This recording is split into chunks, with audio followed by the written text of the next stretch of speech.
My wife divorced me at my retirement party while my children cheered. I calmly signed the papers, leaned into the microphone, and whispered that they had no idea what they just did.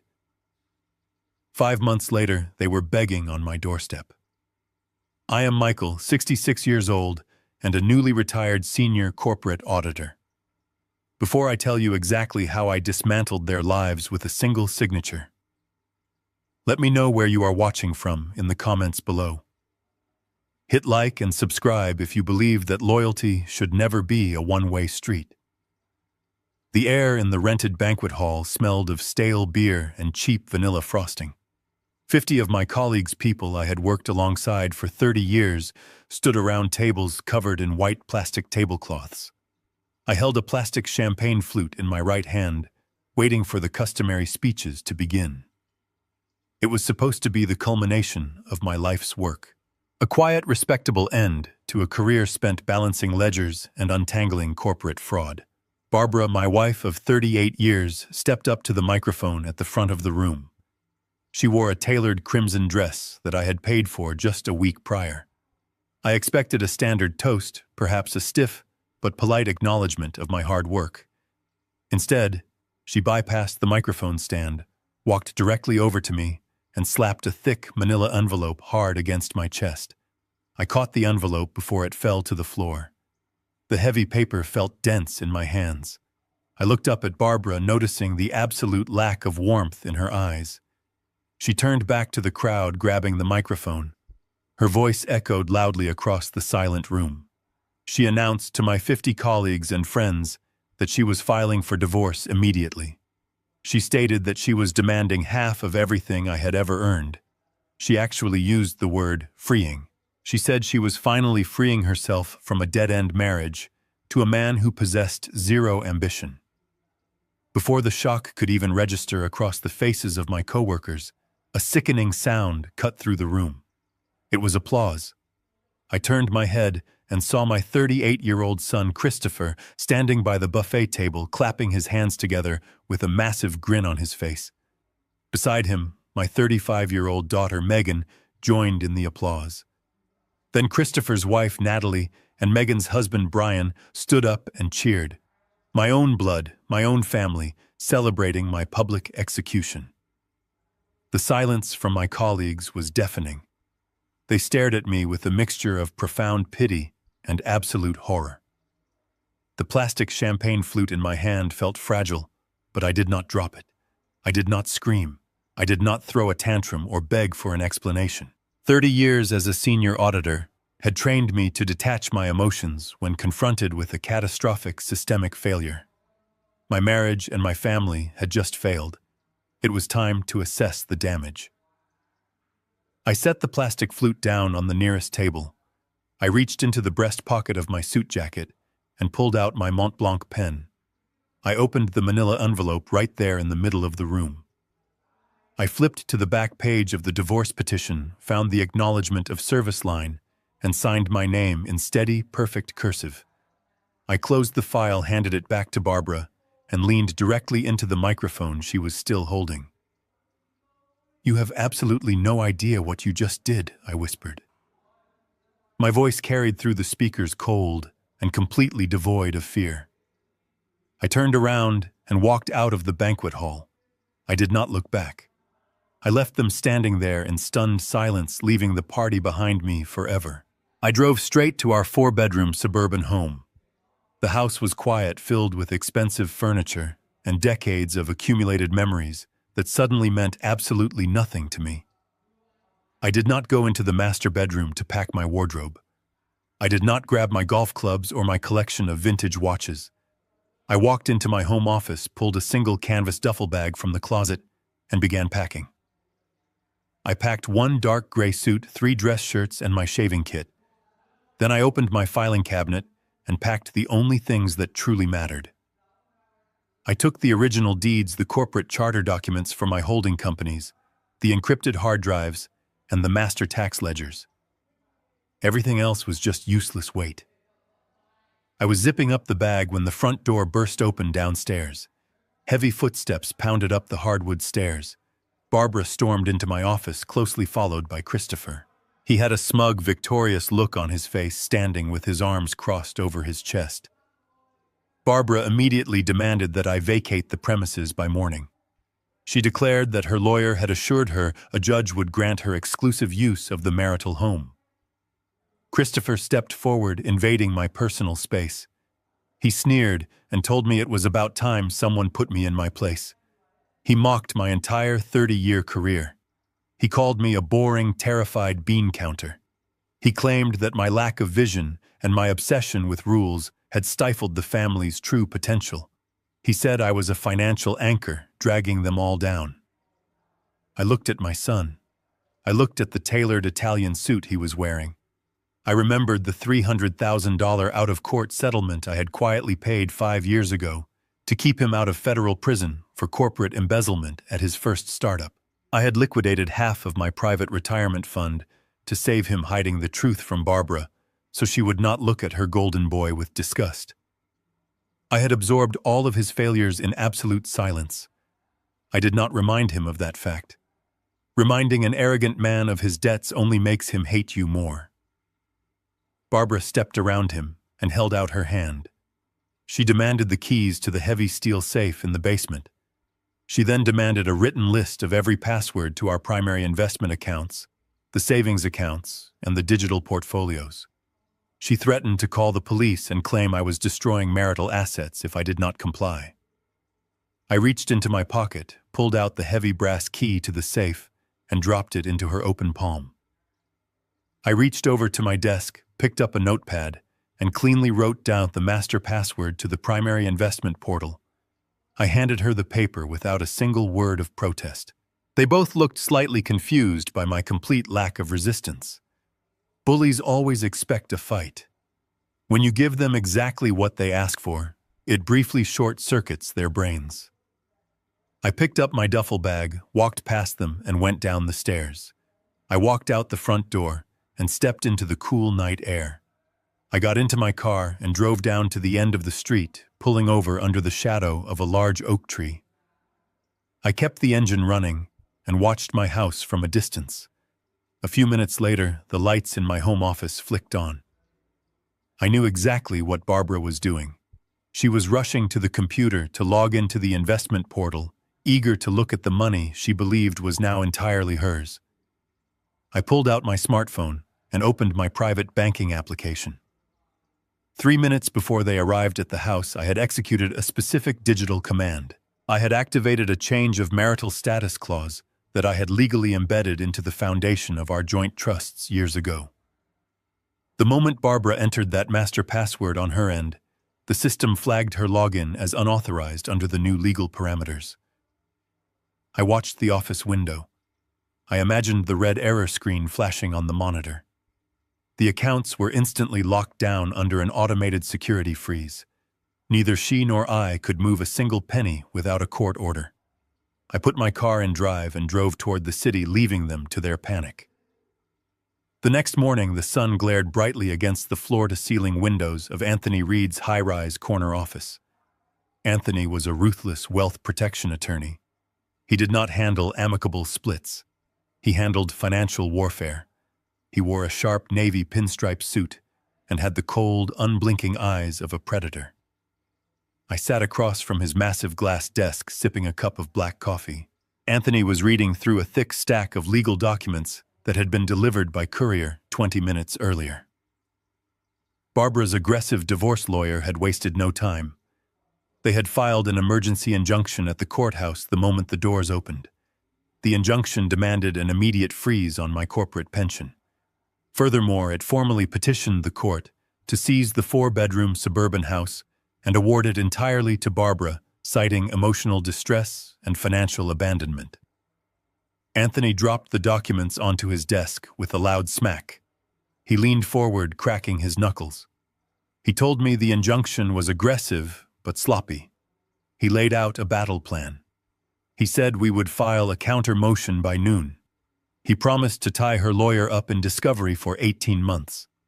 He swore he could protect the pension and force the sale of the house, splitting the equity right down the middle. I placed my coffee cup on the saucer.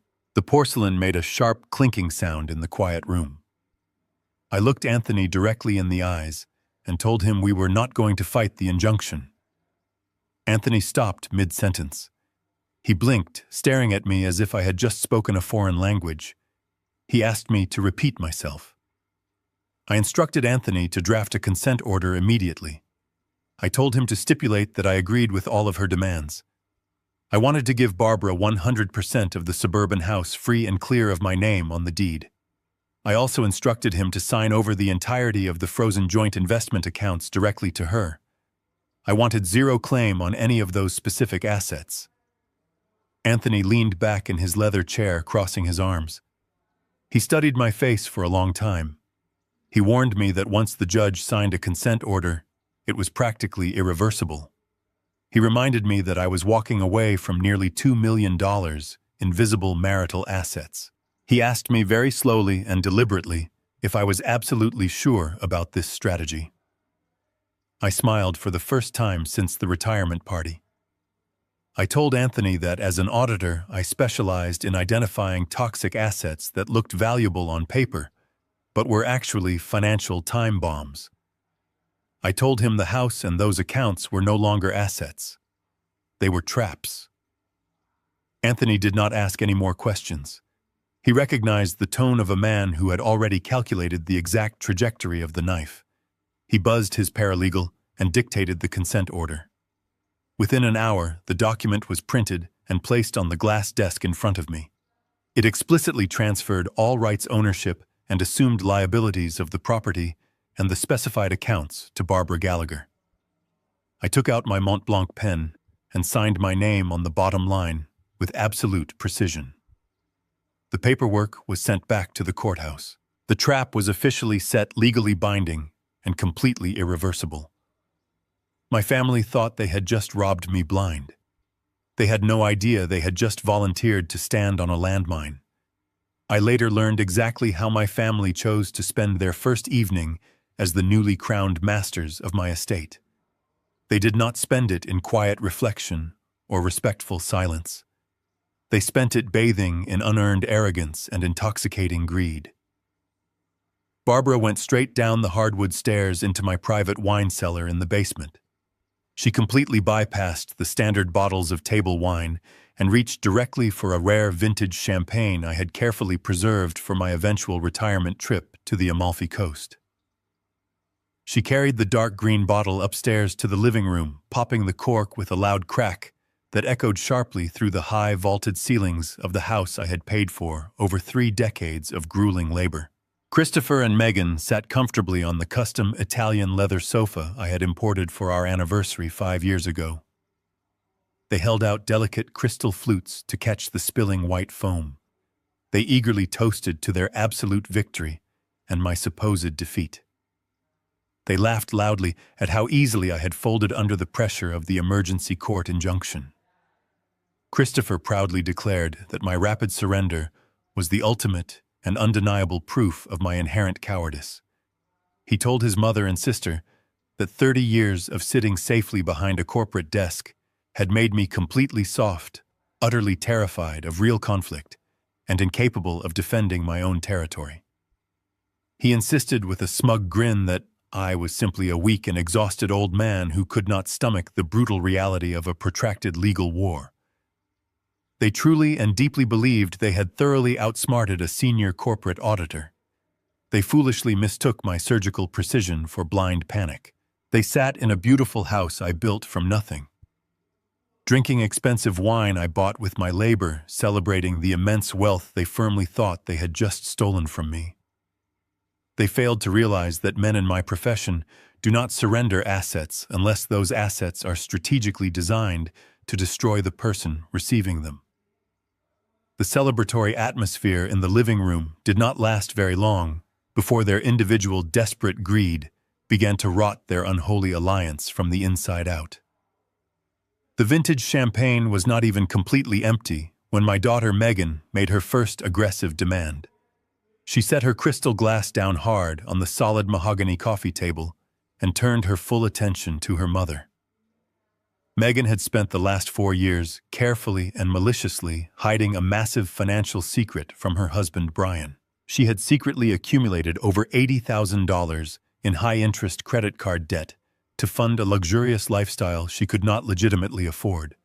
She had relentlessly purchased designer handbags, booked luxury weekend vacations with her friends, and bought incredibly expensive jewelry, all while repeatedly lying to Brian. She told him she was receiving massive quarterly bonuses from her completely mediocre corporate marketing job. The reality was that her creditors were now aggressively calling her phone 10 times a day and threatening to place a legal lien on her luxury vehicle. Megan fiercely demanded that Barbara log into the newly acquired joint investment accounts the very moment the local bank opened its doors in the morning. She demanded that Barbara wire her the full $80,000 immediately to erase her secret debt. She framed this outrageous demand as a necessary and fully deserved reward for her unwavering loyalty during the sudden divorce proceedings. Barbara, completely drunk on her new perceived power and overflowing with a false sense of immense wealth, agreed without a single second of hesitation or thought. She confidently promised Megan that the enormous sum of money would be transferred into her private checking account by noon the following day. Barbara blindly assumed that the judge signing the expedited consent order would automatically act as a magic wand, instantly dissolving the complex security freeze I had carefully placed on the mutual funds. She had absolutely no fundamental understanding of how rigid corporate banking security structures actually operated in the real world. She believed her mere signature was a master key to my life savings. My son Christopher was completely uninterested in a mere $80,000 of liquid cash. His dark ambitions were much larger, and his hidden reality was far more desperate than his sister's shopping debts. His flashy technology startup was nothing more than a complete financial illusion built on aggressive lies and forged projections. He had rapidly burned through $3 million of initial investor capital in less than 2 years. Instead of funding actual software product development, he had recklessly spent the venture capital on lavish downtown office spaces, luxury corporate retreats, and a completely unsustainable personal salary to maintain his image. His corporate payroll account was dangerously overdrawn, and his primary financial investors were angrily demanding a comprehensive forensic audit of his books by the end of the week. If those seasoned investors discovered he had deliberately misappropriated their funds for his own personal enrichment, he would face immediate and severe federal wire fraud charges. A prison sentence was looming directly over his head. Christopher needed a massive influx of untraceable cash immediately to cover his tracks and fabricate a functioning balance sheet. He knew that liquidating the joint investment accounts would take far too long to clear probate and satisfy the rigorous legal transfer requirements. He needed the real estate. He desperately needed the physical house to save his own freedom. He confidently picked up the legally binding consent order from the granite kitchen counter. He stared intensely at the bottom line where I had calmly signed away 100% of the property rights directly to his mother. He proudly told Barbara he was taking the original deed to the commercial bank first thing in the morning.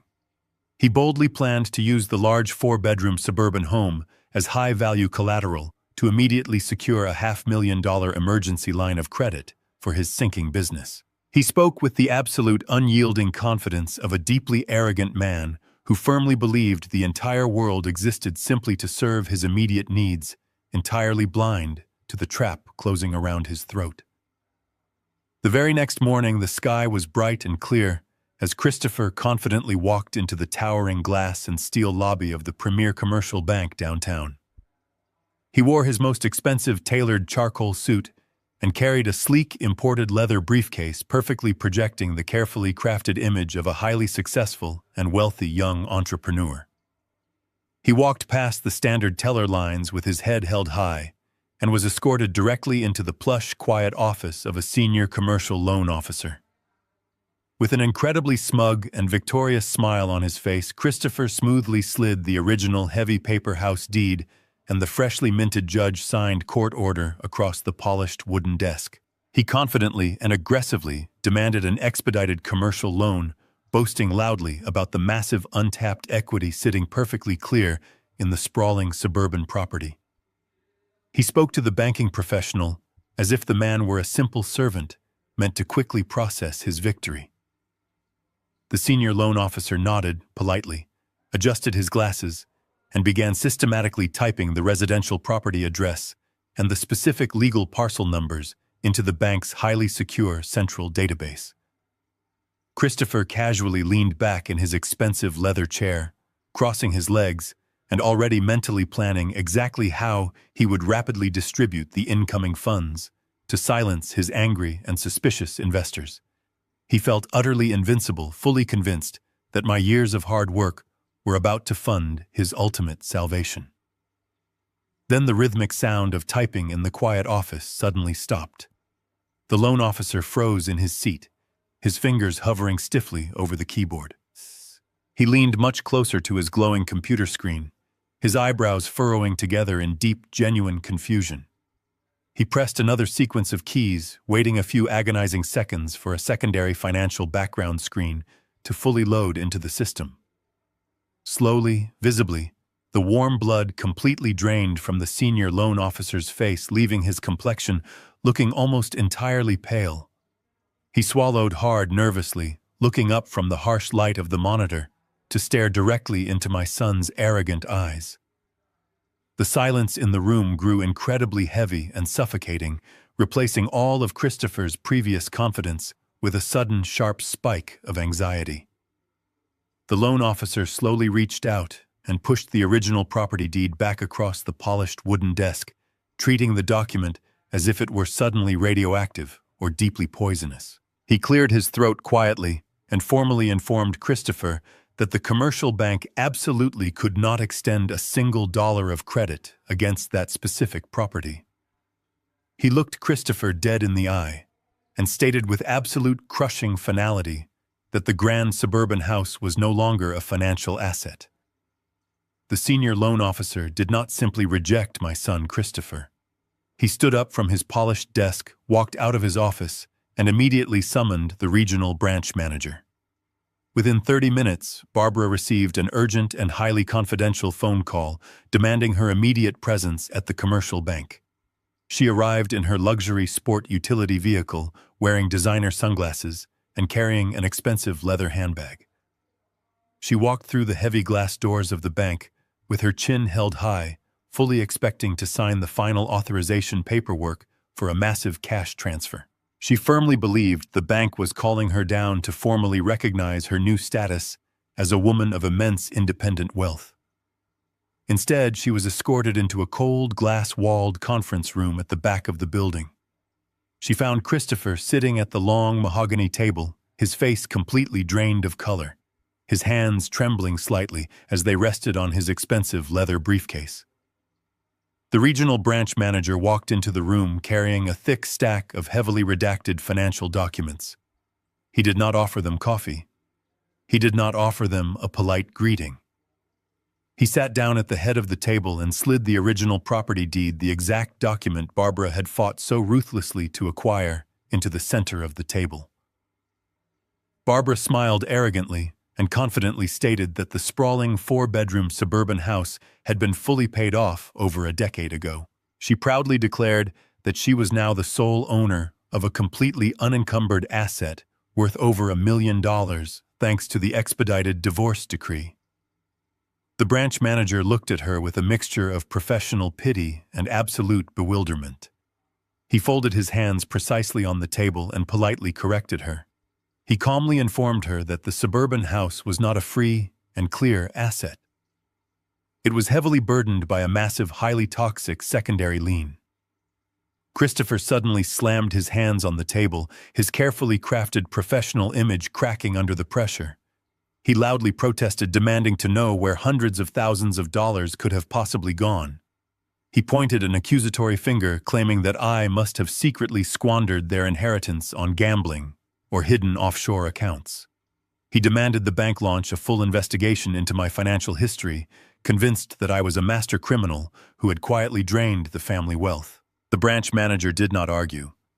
He simply reached into the thick stack of documents, pulled out a single sheet of authenticated banking records, and handed it directly to Christopher. It was the original loan disbursement ledger from 7 years ago. The manager calmly explained that the borrowed money had not gone to a secret offshore bank account, nor had it been spent on lavish personal indulgences. The ledger clearly showed that the entirety of the funds had been wired directly to a high-powered corporate defense firm. Christopher stared at the name of the law firm printed on the paper, and the air completely left his lungs. The arrogant sneer vanished from his face, replaced by a look of sheer, unadulterated horror. 7 years ago, Christopher's very first technology company had faced a catastrophic corporate negligence and investor fraud lawsuit. He had been facing a mandatory 10-year federal prison sentence for grossly mishandling venture capital. I had quietly stepped in to save his life. I had leveraged our family home to the absolute brink of foreclosure, pulling out every single dollar of available equity to secure the absolute best legal defense team in the country and quietly settle the massive lawsuit completely out of court. I had absorbed the entirety of his failure. I had never told him the truth foolishly, choosing to protect his fragile ego so he could continue pretending to be a self-made entrepreneurial genius. For 7 long years, I had quietly serviced the crushing monthly interest payments on that massive loan from my own corporate salary, carrying the heavy burden of his mistakes in absolute silence. Barbara stared at the paperwork in absolute shock. Her mind raced to understand the legal implications of what was sitting on the table. She turned to the branch manager and desperately argued that since my name was originally on the loan, the massive debt was still my sole responsibility. She loudly insisted that the bank needed to pursue me for the money, not her. The branch manager slowly shook his head. He pulled out the legally binding consent order that Anthony Reed had so carefully drafted. He pointed to the exact paragraph where Barbara had aggressively demanded sole and exclusive ownership of the estate, fully indemnifying me from all future claims regarding the property. By forcing me to sign that document under the threat of an emergency court injunction, she had legally severed my financial obligation to the house entirely. The consent order she had proudly waved in my face made her the sole legal guarantor of the massive debt. She had literally begged the court to hand her a live grenade. Then the manager delivered the fatal blow. He calmly explained that the loan I had taken out to save Christopher was not a standard 30-year fixed-rate mortgage. It was a high-risk commercial balloon loan. The sudden and absolute transfer of the property deed into her sole name had automatically triggered an aggressive acceleration clause embedded deep within the banking contract. The bank no longer required monthly interest payments. The entire remaining principal balance of nearly $700,000 was now due in full. The manager looked at his calendar and stated with absolute crushing finality that she had exactly 14 days to produce the entire sum. If the payment was not received in full by the end of the 14th business day, the commercial bank would immediately foreclose on the property, evict her from the premises, and seize the house to auction it off. Panic completely consumed the sterile conference room. Christopher pushed his chair back and began hyperventilating, running his hands nervously through his hair. He realized that without the house as collateral, his current failing business was truly dead, and his angry investors would soon discover his current financial crimes. His father was no longer there to silently buy his freedom. Barbara, however, suddenly stopped crying. A desperate, manic smile spread across her face. She sat up straight, smoothing the wrinkles from her expensive dress. She waved her hand dismissively at the branch manager, telling him to simply wait a moment and stop being so dramatic. She loudly declared that she had absolute control over the joint marital investment accounts, which she firmly believed held nearly $2 million in liquid mutual funds. She proudly stated that $700,000 was nothing to her. She pulled her sleek silver laptop from her designer handbag, opened it right there on the conference table, and quickly connected to the bank's wireless network. She typed in her master password, fully intending to wire the required funds immediately and clear the mortgage, proving to everyone in the room that she was a powerful and independent woman. The banking portal loaded on her screen. The small loading icon spun for 3 agonizing seconds. Then the primary dashboard appeared. The total available balance displayed on the high-definition screen was exactly $0.00. Barbara screamed. It was not a word, but a harsh guttural sound of pure terror. She began smashing her fingers violently against the keyboard, desperately refreshing the web page over and over again. The number remained an absolute unforgiving 0. She shoved the laptop across the table toward the branch manager, demanding in a shrill voice that he fix the broken computer system. She accused the bank of malicious theft. She accused me of breaking the law and illegally hiding her rightful fortune. The branch manager did not touch the computer. He calmly pulled up her specific portfolio on his own secure terminal. He looked at the long history of transactions and sighed heavily. He informed her that I had not stolen a single penny, nor had I broken any laws. The truth was far more precise and far more devastating.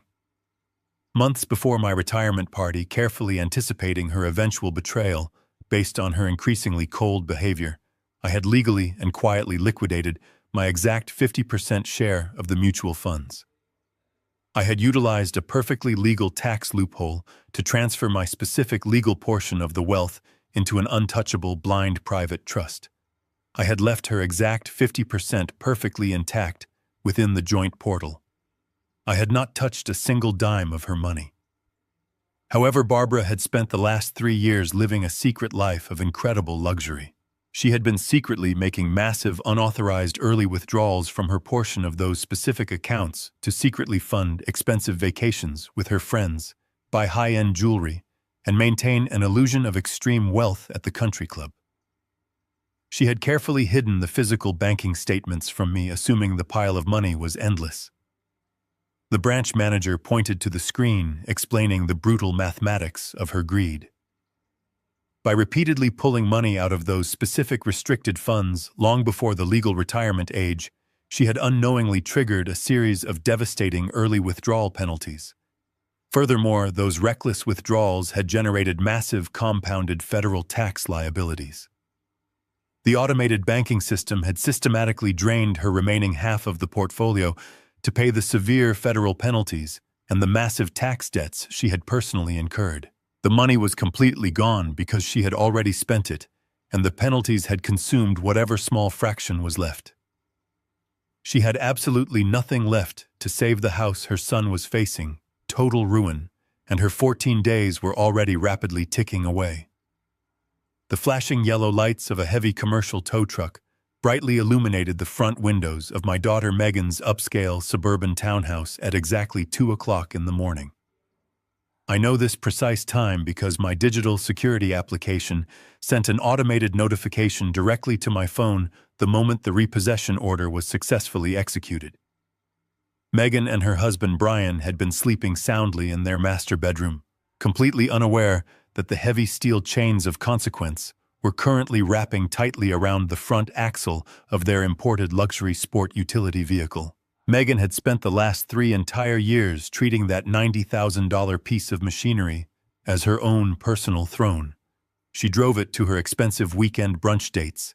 She parked it proudly in the premier spots at her exclusive country club, and she constantly posted highly edited photographs of herself sitting confidently behind the premium leather steering wheel. She firmly believed that the vehicle was a permanent and rightful fixture in her carefully curated, luxurious life. She never once bothered to understand the complex financial mechanics that actually kept it parked safely in her driveway every single night. My personal cell phone buzzed loudly on the wooden nightstand of my quiet hotel room. I calmly reached over, saw my daughter's name flashing brightly on the digital screen, and answered the incoming call on the 4th ring. I did not say hello or offer any warm parental greeting. I simply held the phone to my ear and listened to the absolute chaos erupting on the other end of the line. Megan was screaming at the absolute top of her lungs. She was standing barefoot in her front yard, wearing her expensive silk pajamas, frantically shouting at a large tow truck driver who was completely ignoring her every word. She aggressively demanded that I speak to the working man immediately. She screamed into the phone that there had been a terrible and embarrassing administrative mistake. She loudly accused me of becoming senile and forgetting to make the monthly vehicle payment, demanding that I immediately wire the banking institution whatever massive sum of money was required to release her precious car. She spoke to me with the exact same venom, entitlement, and utter disrespect she had so proudly displayed at my retirement party. I patiently let her scream and cry until she finally ran out of breath. The heavy silence stretched across the phone line for several long seconds. I took a slow, deliberate sip of cold water from the glass resting on my nightstand. I kept my voice incredibly calm, completely devoid of any parental warmth, sympathy, or anger.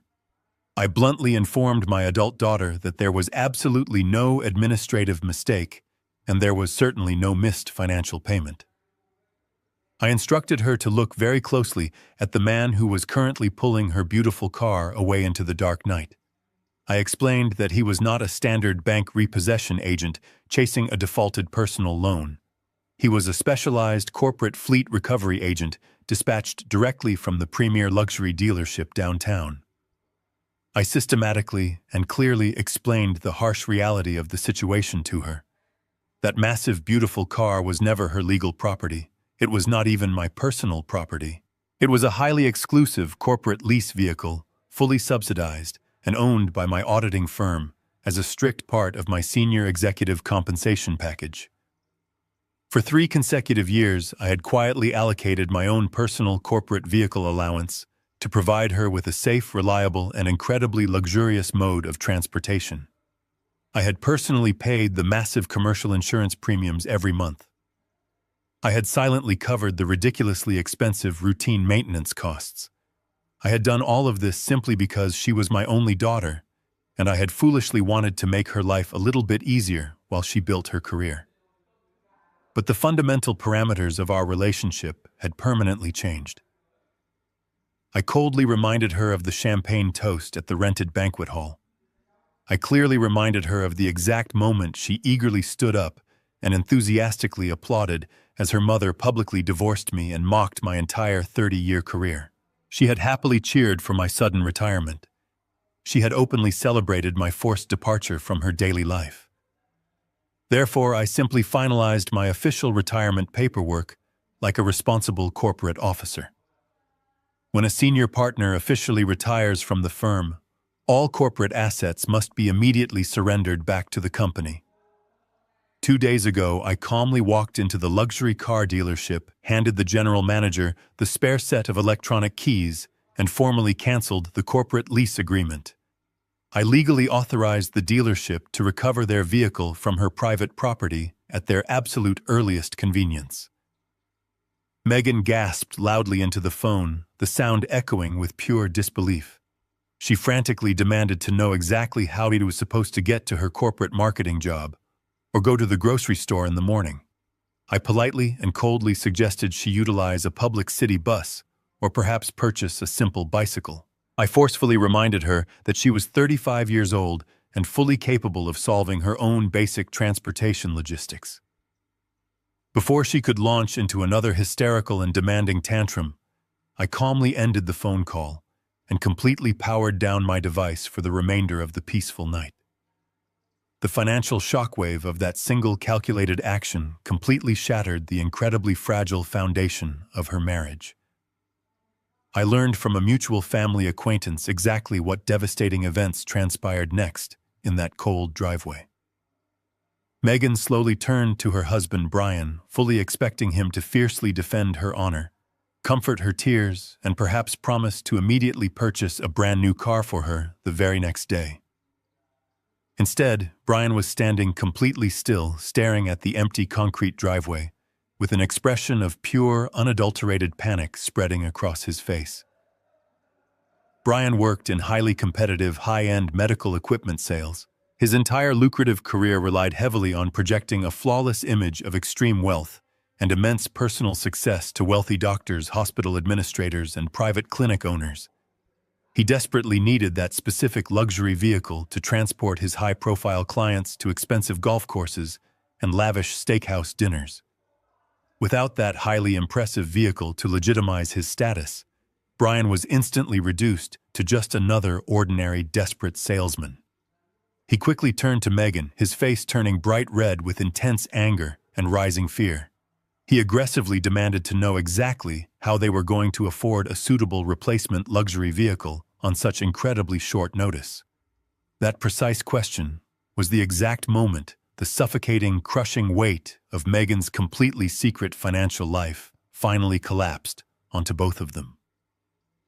Cornered and out of options, Megan finally had to confess the ugly truth. She tearfully admitted that she could not possibly qualify for a new auto loan because her personal credit score was completely destroyed. She confessed to the $80,000 in secret high-interest credit card debt she had been carefully hiding from him for years. She desperately confessed that her mother was supposed to bail her out that very morning, but the massive joint family investment accounts were completely empty. Brian did not offer her a supportive shoulder to cry on. He did not romantically vow to work through the severe financial hardship together as a team. The beautiful, shiny illusion of their perfect, wealthy suburban life was instantly and permanently obliterated. He suddenly realized he was legally bound to a deeply deceitful woman who had systematically lied to him and secretly plunged their entire future into massive, inescapable debt. He turned his back on his weeping wife, walked straight back into their upscale townhouse, and immediately began packing his expensive suitcases. Their entire marriage fractured permanently and irreparably in the span of a single hour, completely destroyed by the sudden removal of my silent, unappreciated financial support. However, instead of finally looking in the mirror and accepting full responsibility for their own greedy, reckless actions, my toxic family chose a completely different path. They aggressively regrouped the very next morning to form a new battle plan. Barbara, Christopher, and Megan held an urgent emergency meeting in the grand living room of the massive suburban house they were completely failing to save from imminent bank foreclosure. They absolutely refused to believe that their sudden catastrophic financial ruin was simply the natural consequence of their own profound arrogance. They quickly convinced themselves of a wild, highly desperate conspiracy theory to protect their fragile egos. They collectively decided that my chillingly calm demeanor and my surgical precision were clear, undeniable signs of immense hidden wealth. They stubbornly reasoned that no sane man could walk away from a 30-year marriage and a highly lucrative corporate career so easily unless he had millions of dollars secretly stashed away in untouchable offshore banking accounts. Fueled entirely by blind rage, extreme jealousy, and absolute desperation, they immediately contacted a predatory, high-priced litigation attorney in the city. They confidently decided to file a massive, aggressive civil lawsuit against me, fully intent on dragging me back into a public courtroom to uncover my supposed hidden assets and force me to pay for the massive disasters they had created themselves. They were entirely unaware that by launching this final, desperate legal attack, they were willingly walking directly into the final, inescapable trap I had meticulously prepared for them. The early morning mist clung heavily to the surface of the dark, quiet lake. I sat completely alone in a small, rented aluminum boat, holding a simple fiberglass fishing rod in my hands. The water was perfectly still, acting like a giant mirror, reflecting the towering pine trees that tightly lined the rocky shore. For the very first time in over 3 decades of a highly stressful adult life, my mind was entirely quiet. I was no longer spending my mornings calculating massive quarterly tax liabilities for greedy corporate executives. I was no longer carefully managing the fragile and explosive egos of my ungrateful wife and children. I was simply watching a small red and white plastic bobber float peacefully on the cold water.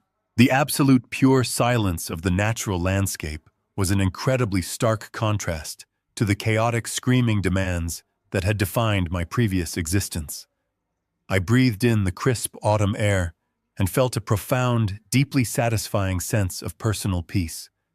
I had earned this quiet retirement. That profound peace was abruptly interrupted by the low, aggressive hum of a small motorboat approaching rapidly from the public wooden dock. I did not turn my head, at first assuming it was simply another early morning fisherman heading out for the day. But the loud boat slowed down and pulled up directly alongside my small aluminum vessel. A young man wearing a cheap nylon windbreaker stood up carefully, balancing himself in the rocking boat. He looked down at a clipboard in his hands and asked in a loud, flat voice if my legal name was Michael Gallagher. I calmly reeled in my fishing line, secured the sharp hook against the rod, and looked the young man directly in the eye. I offered a single silent nod. He immediately reached inside his waterproof jacket, pulled out a thick, heavy stack of legal documents bound tightly by a thick blue rubber band, and dropped them unceremoniously onto the wet wooden seat of my boat. He formally informed me that I had been officially served by the county court. He did not offer a polite apology for ruining my morning. He simply turned his boat around and sped quickly back toward the distant shore, leaving me alone with the heavy paperwork. I did not panic.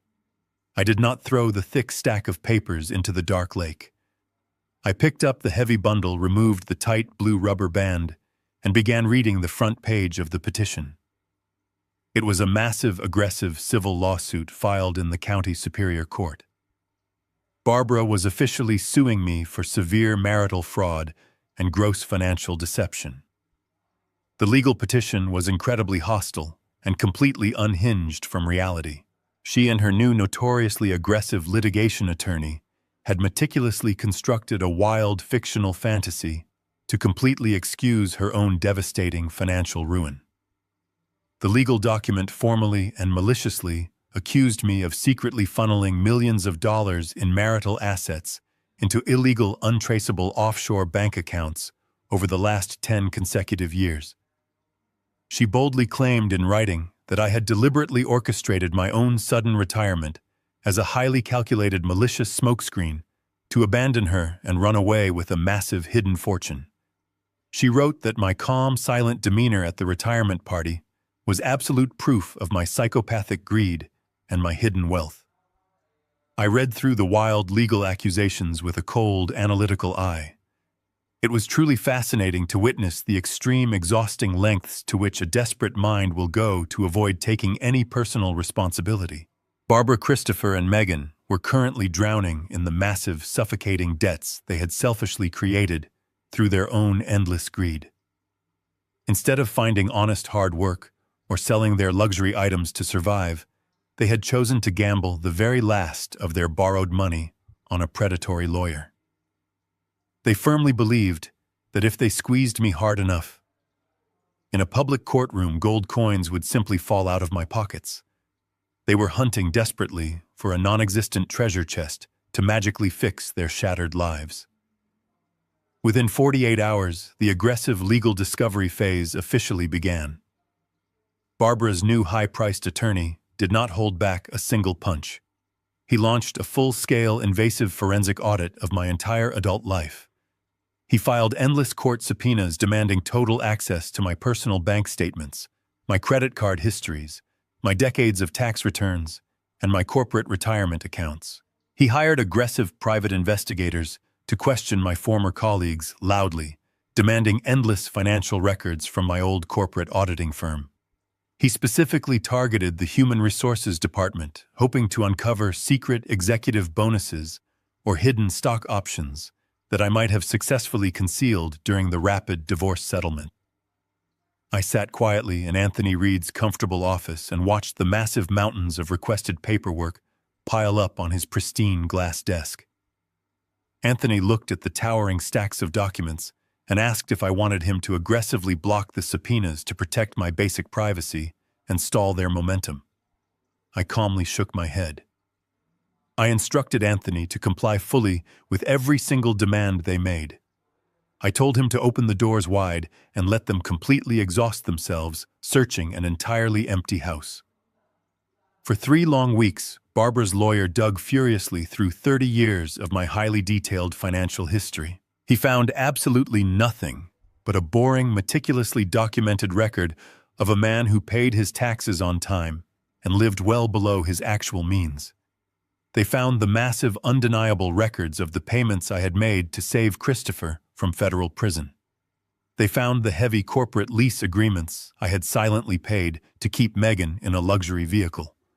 they found the exact banking records of Barbara's reckless, unauthorized early withdrawals from the retirement funds. They found the absolute truth, but the truth did not give them any money.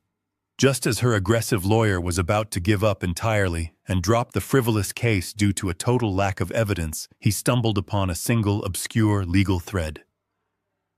During a deep, extensive search of state business registries, he discovered a mysterious corporate holding company that I had quietly and legally registered in the state of Delaware exactly 5 years ago.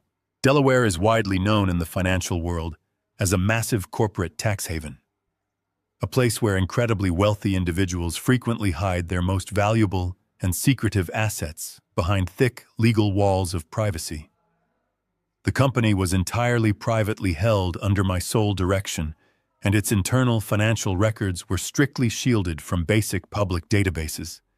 It looked exactly like the perfect black box they had been desperately searching for. Barbara and her children immediately celebrated this discovery. I was told by mutual acquaintances that they were absolutely ecstatic and popping cheap champagne in their failing suburban home. They firmly believed they had finally found the smoking gun.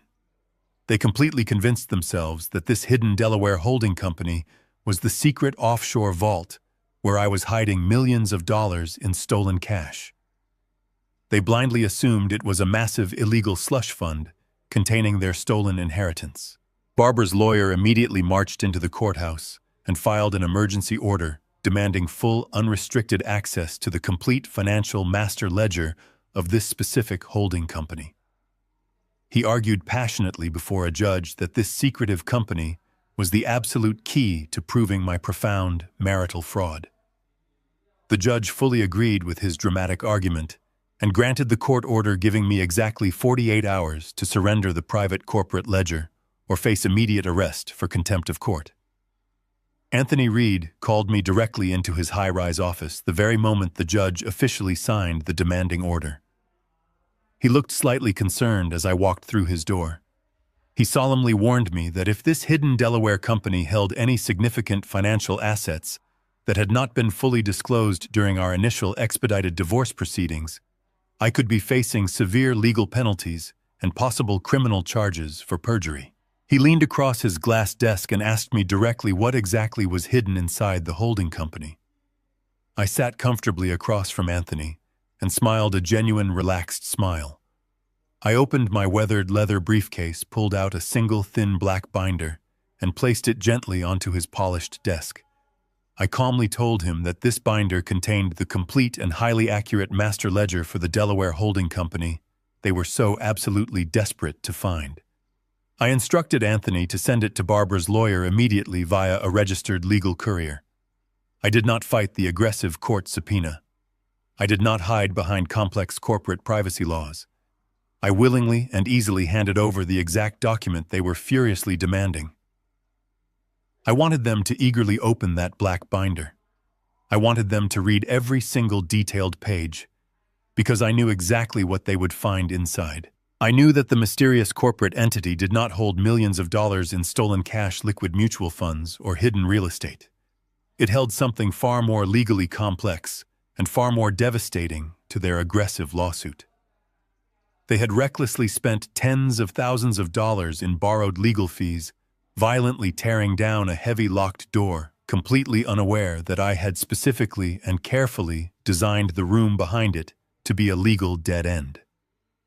The final, undeniable piece of their total financial destruction was printed right there in clear black and white ink, and they had just utilized the full power of the county court system to legally demand that I hand it directly to them.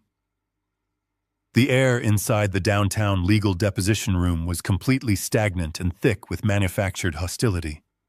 It felt intentionally claustrophobic, designed specifically to break the spirit of anyone sitting on the defensive side of the massive dark oak conference table. A certified court reporter sat quietly in the far corner of the small room, her fingers resting lightly on the keys of her stenograph machine, ready to permanently record my supposed financial execution. I sat perfectly still on one side of the heavy wooden table, resting my hands comfortably on my lap right next to Anthony Reed.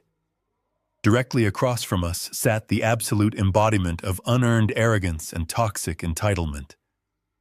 Barbara wore a sharp new designer blazer she had undoubtedly purchased on a high-interest credit card specifically for this occasion. She sat completely upright in her expensive leather chair, her shoulders pulled back with a smug, victorious smile permanently painted on her face.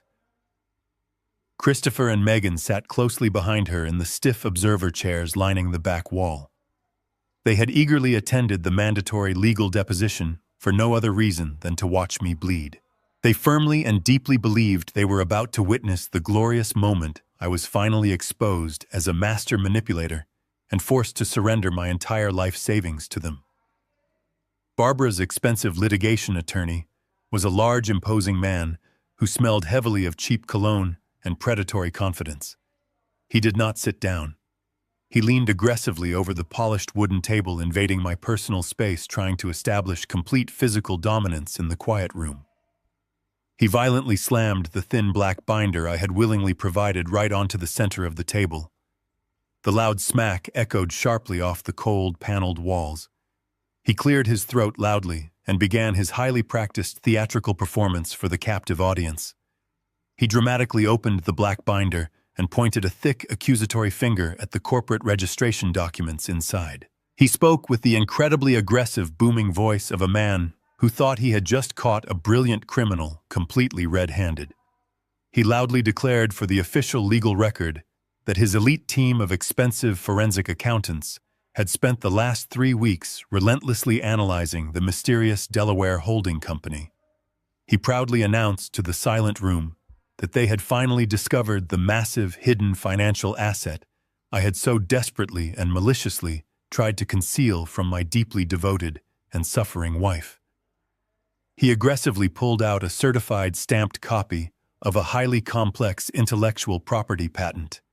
He slammed it down next to the binder.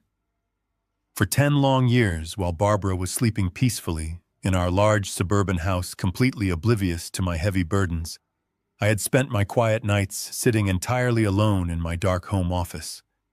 I had meticulously coded and developed a highly advanced proprietary software algorithm. It was a brilliant piece of technical engineering designed specifically to automate deep forensic corporate auditing, capable of scanning millions of complex financial documents in mere seconds to detect microscopic anomalies and hidden fraud. The predatory lawyer proudly slapped his heavy hand against the patent document and loudly accused me of secretly licensing this revolutionary software to massive international accounting firms across the globe. He wildly and confidently claimed that the secretive Delaware holding company was quietly receiving massive hidden royalty checks every single fiscal quarter. He looked directly at Barbara, smiled a greedy, terrifying smile, and confidently stated on the legal record that my hidden software patent was easily worth over $5 million in liquid commercial capital. The very moment the words $5 million left the aggressive lawyer's mouth, the entire physical atmosphere in the small deposition room violently shifted. I watched carefully, my expression completely blank, as absolute, pure, unregulated greed completely consumed my entire family. Barbara actually gasped out loud, pressing her freshly manicured hand flat against her chest as her eyes widened with manic, intoxicating delight.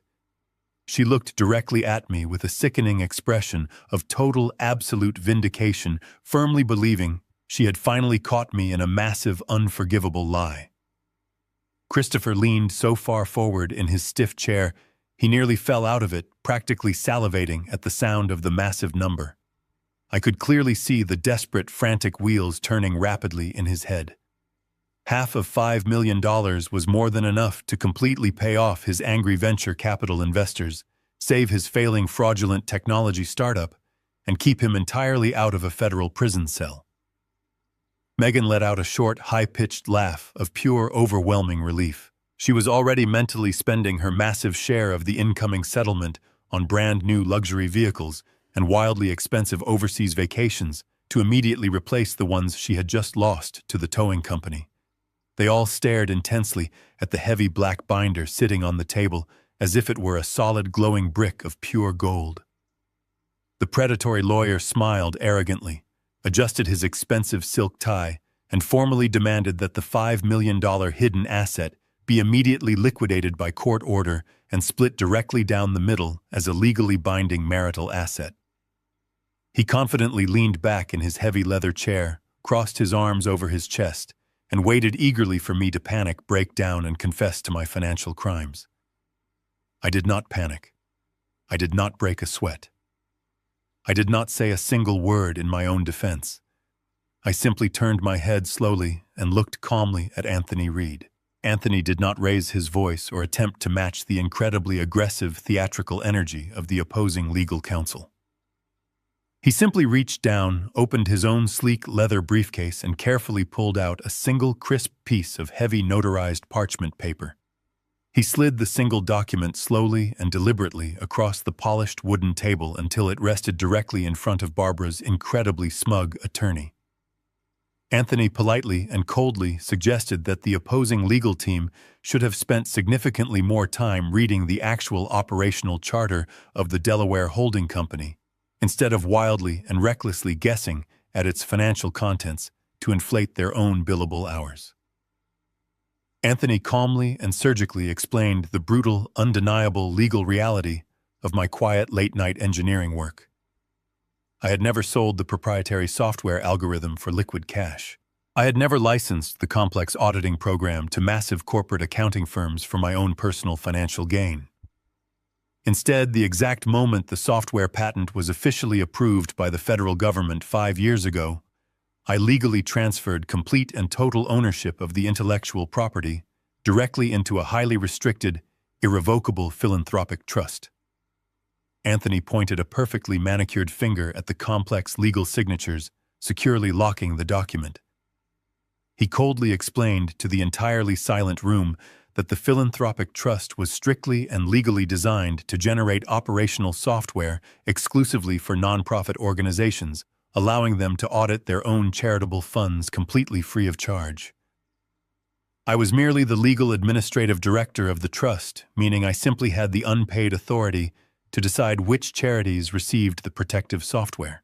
However, under incredibly strict federal tax laws governing irrevocable trusts, I was completely and permanently barred from ever withdrawing a single penny of personal income, salary, or financial compensation from the corporate entity. The brilliant patent generated absolutely zero liquid cash for me or my estate. It had zero commercial market value in a divorce proceeding because I did not legally own it anymore. It belonged entirely to the charity. It was completely and entirely untouchable by any family court judge, any greedy ex-wife, or any predatory lawyer in the entire country. The heavy, crushing silence that suddenly fell over the small, claustrophobic deposition room was absolutely suffocating. The arrogant, victorious smirk completely melted off the opposing lawyer's face as his eyes frantically scanned the ironclad philanthropic trust documents. The warm color violently drained from his cheeks, leaving him looking incredibly sick. He flipped the singles page over, desperately looking for a legal loophole that simply did not exist. In one single horrifying moment, the expensive predatory lawyer realized the absolute devastating magnitude of his catastrophic professional failure. He suddenly realized that he had just aggressively billed Barbara over $50,000 in non-refundable legal fees, utilized countless hours of expensive private investigators, and ruthlessly chased a philanthropic charity fund that legally possessed absolutely $0 in liquid capital.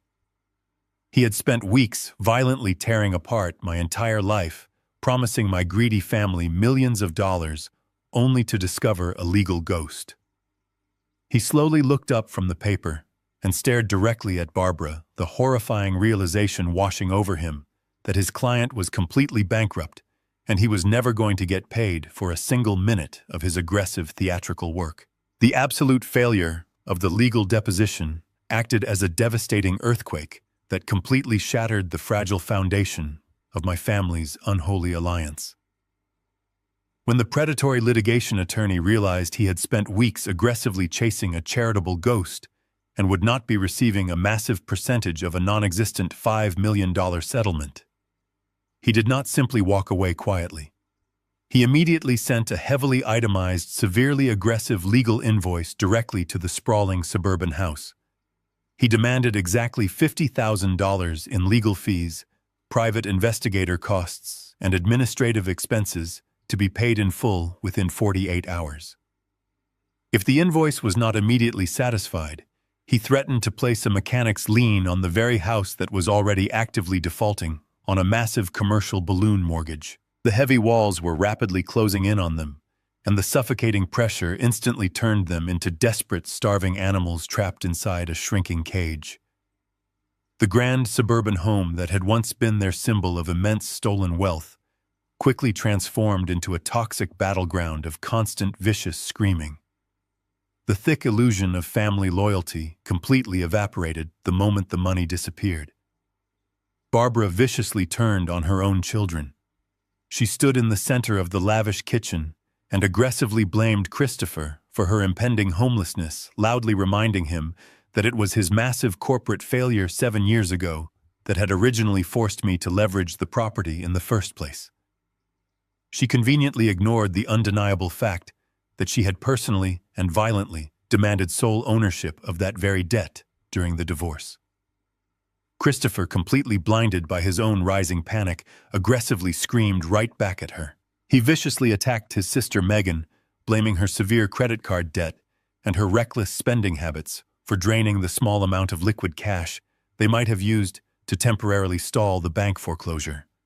They spent their days tearing each other apart, desperately trying to assign blame for a catastrophic disaster they had all gleefully built together. In the middle of this absolute chaos, a much quieter but far more devastating fracture was rapidly forming.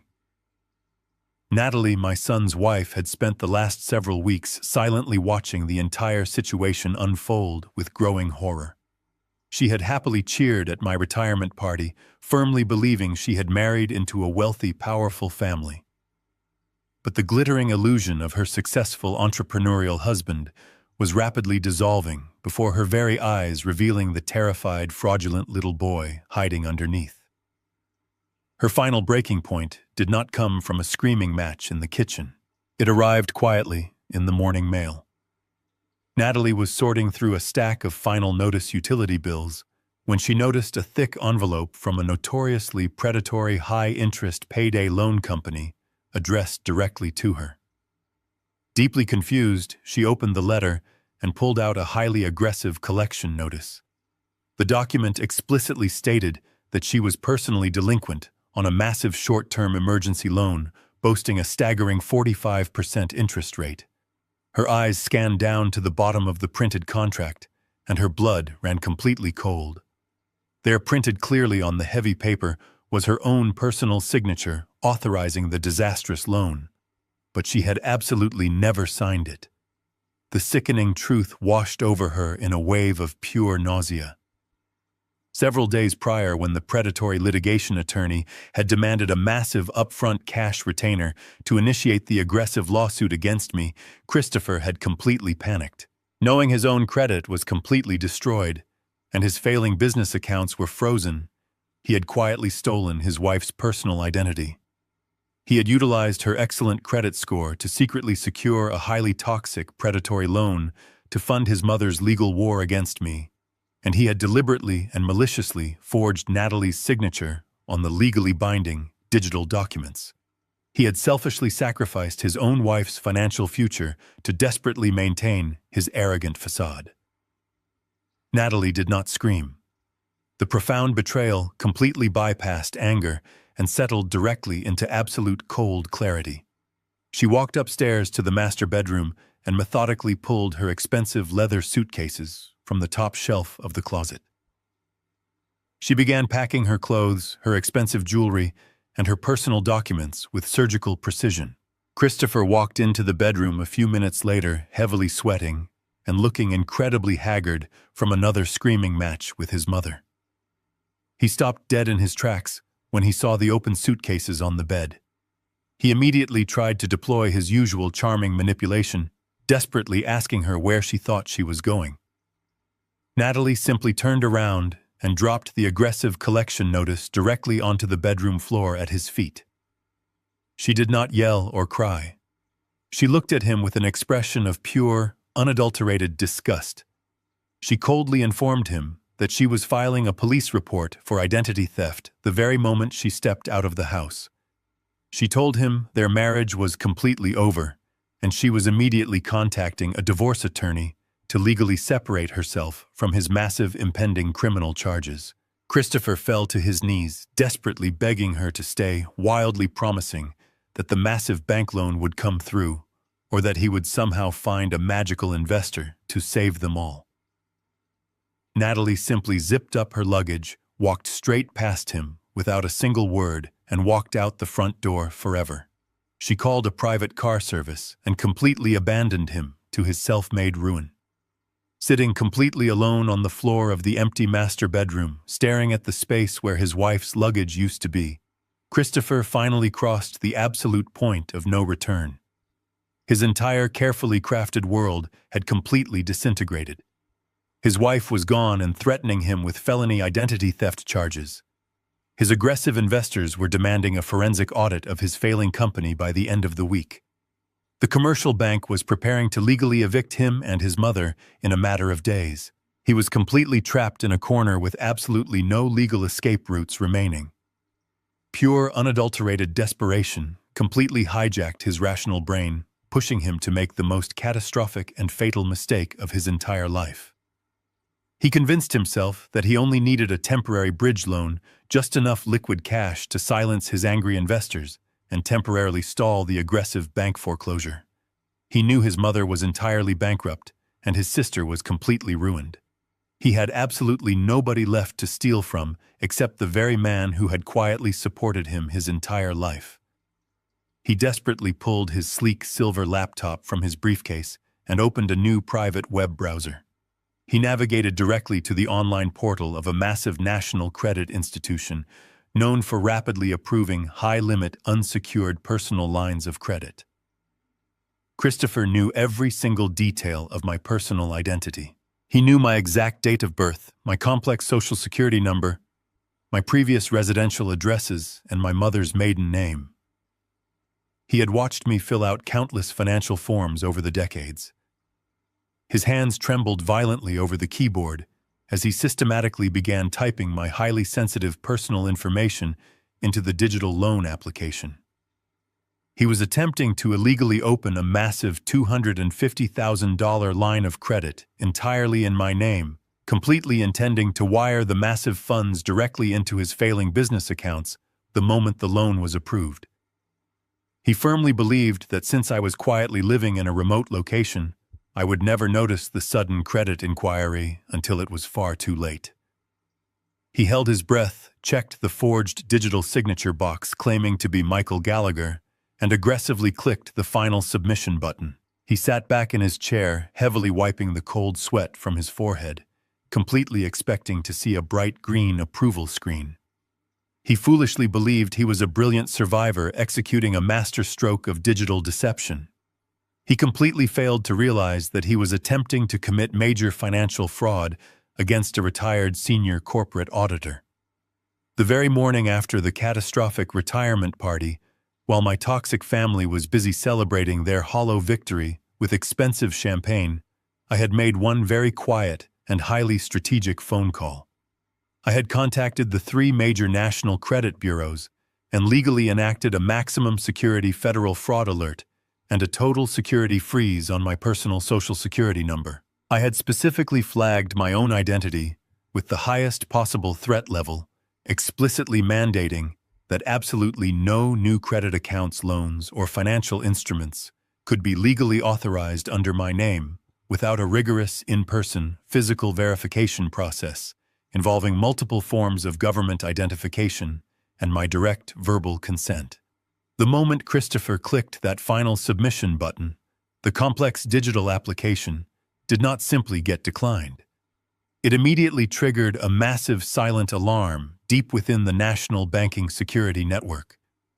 The credit institution's automated fraud detection algorithms instantly flagged the digital application as a highly severe critical security breach.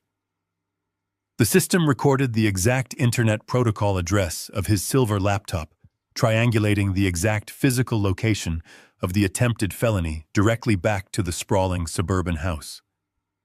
The bank did not send a rejection email. Instead, their automated security protocol immediately compiled a comprehensive digital dossier of the attempted wire fraud and automatically forwarded the entire heavily encrypted file directly to the federal authorities for immediate criminal investigation. Christopher stared blankly at the computer screen, watching a small red error message vaguely stating that the application required further manual review. He frustratedly slammed his laptop shut, completely unaware that his desperate criminal action had just sealed his absolute and final destruction. He thought he was cleverly buying himself a little more time. He had absolutely no idea that he had just personally handed the federal authorities the exact undeniable evidence they needed to finally put him in a prison cell. The automated security protocol of a major national credit institution does not operate on a casual timeline. When a massive digital wire fraud attempt is detected, especially one involving the stolen identity of a retired senior corporate auditor with a maximum security federal fraud alert, the response is swift and absolute. I did not need to be physically present at the grand suburban house to know exactly what was happening. 30 years in the financial sector had given me a very clear understanding of how federal authorities handle severe white-collar crime. They do not send a polite email asking for clarification. They do not call to schedule a convenient appointment. They arrive with overwhelming authority to immediately neutralize the threat and secure all digital evidence. It was exactly 6 o'clock in the morning on a Tuesday. The manicured lawns and quiet streets of my former wealthy neighborhood were completely still. The heavy silence was abruptly broken by the arrival of 3 unmarked dark sport utility vehicles pulling sharply into the wide concrete driveway of the house. Several armed federal agents and local police officers stepped out of the vehicles wearing heavy tactical vests over their standard uniforms. They did not gently ring the doorbell and wait patiently for someone to wake up. They pounded heavily on the thick oak front door with the full force of the law, their voices echoing loudly across the sleeping suburban street, aggressively demanding immediate entry. Inside the house, the atmosphere of arrogant entitlement was violently shattered. Christopher was sitting alone in the dark living room, completely exhausted and heavily stressed from days of vicious arguing with his mother and the sudden departure of his wife. He was staring blindly at his silver laptop, still desperately hoping for a miraculous loan approval email that would never arrive. When the heavy pounding started, he froze in absolute terror. He slowly stood up, his legs shaking uncontrollably, and walked toward the grand foyer. Before his hand even touched the brass handle, the door was forced open. The federal agents flooded into the opulent entryway. They did not treat Christopher like a brilliant young technology entrepreneur. They treated him exactly like the desperate criminal he had chosen to become.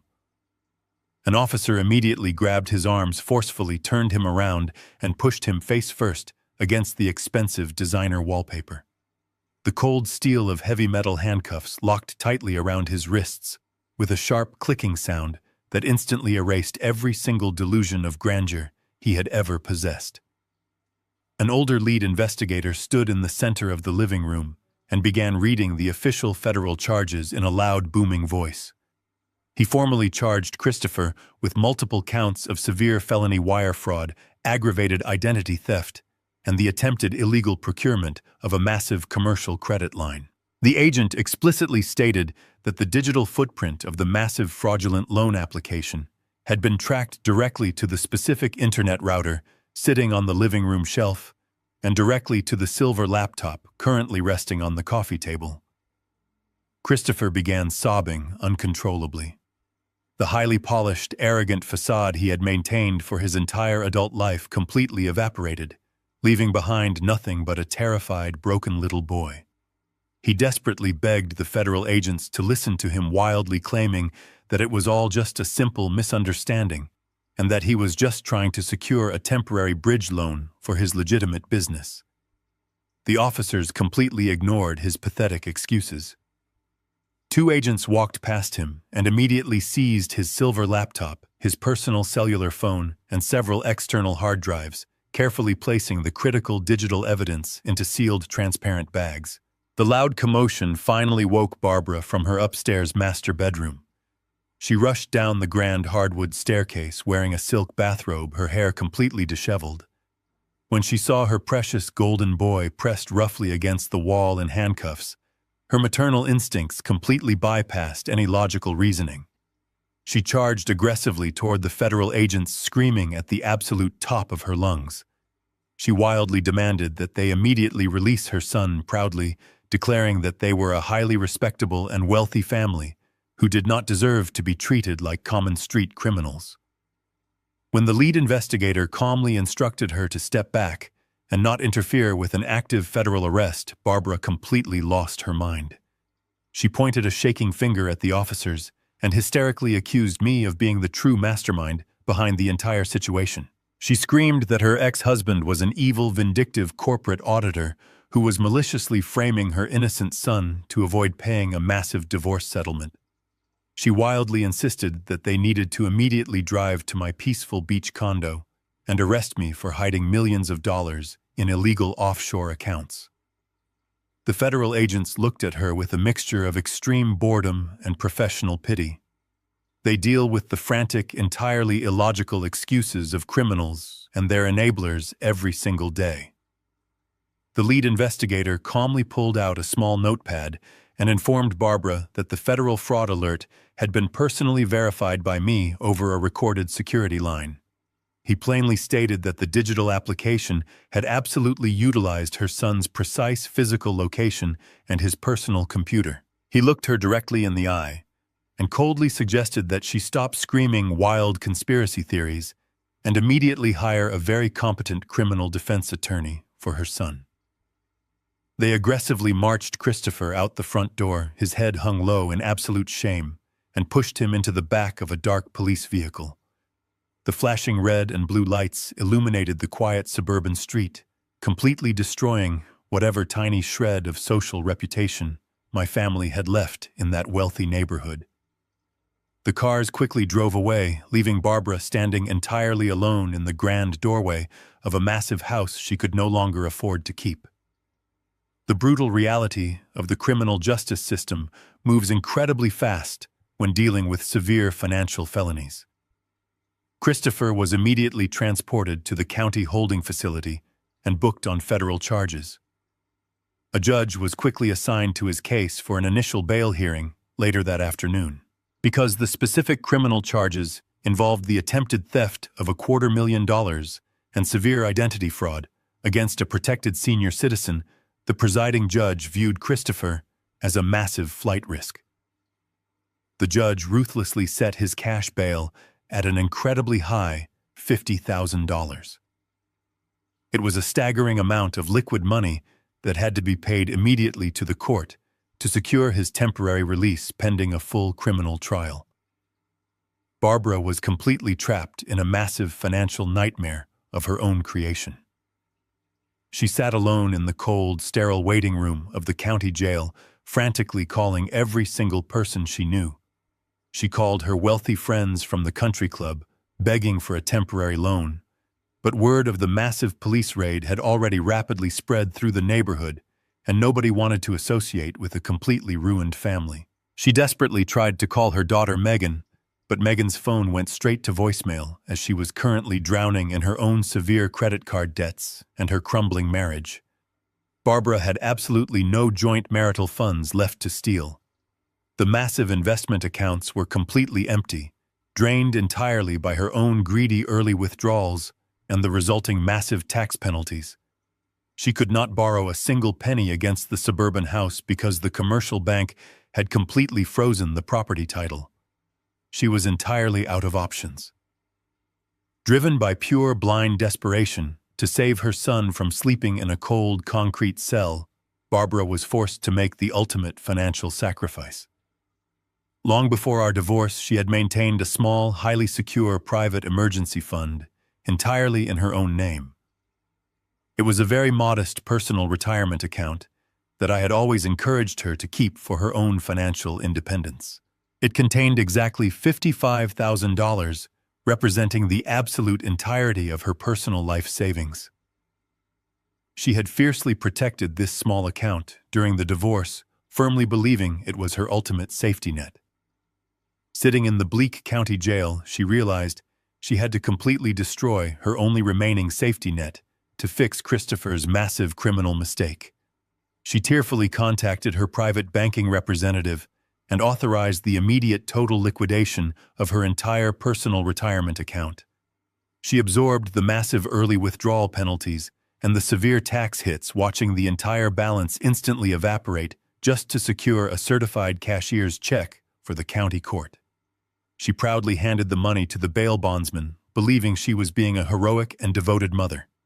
She completely failed to realize that she had just willingly made herself entirely destitute. She had traded her absolute final dollar to temporarily free a son who was completely guaranteed to end up in federal prison anyway. She walked out of the county holding facility late that evening, holding her completely silent, deeply traumatized son by the arm. They were both physically exhausted, completely terrified, and entirely bankrupt. They had absolutely nothing left in the entire world except the illusion of the grand suburban house. They drove quietly back to the wealthy neighborhood in a cheap borrowed car. The sun was just beginning to set, casting long, dark shadows across the perfectly manicured lawn. Barbara slowly walked up the concrete driveway, leaning heavily against Christopher for physical support. She was desperately looking forward to simply locking the heavy front door, hiding from the world, and sleeping in her expensive, comfortable bed. But as they approached the grand entryway, they both stopped completely frozen in their tracks. Taped securely to the thick wood of the beautiful front door was a massive, bright yellow legal document. It was stamped with the official seal of the county sheriff's department. Barbara reached out with a trembling hand and pulled the heavy paper from the door. It was the absolute final consequence of her aggressive greed. Her 14-day grace period to satisfy the massive commercial balloon mortgage had completely expired. The bank had officially executed the legal foreclosure. The massive document clearly and coldly stated that the property was now entirely owned by the commercial banking institution. It mandated that all previous residents were legally required to vacate the premises entirely within 48 hours, or they would be forcibly removed by armed county sheriffs. They had absolutely no money, no legal options, and no more wealthy victims to exploit. The trap had finally and completely snapped shut.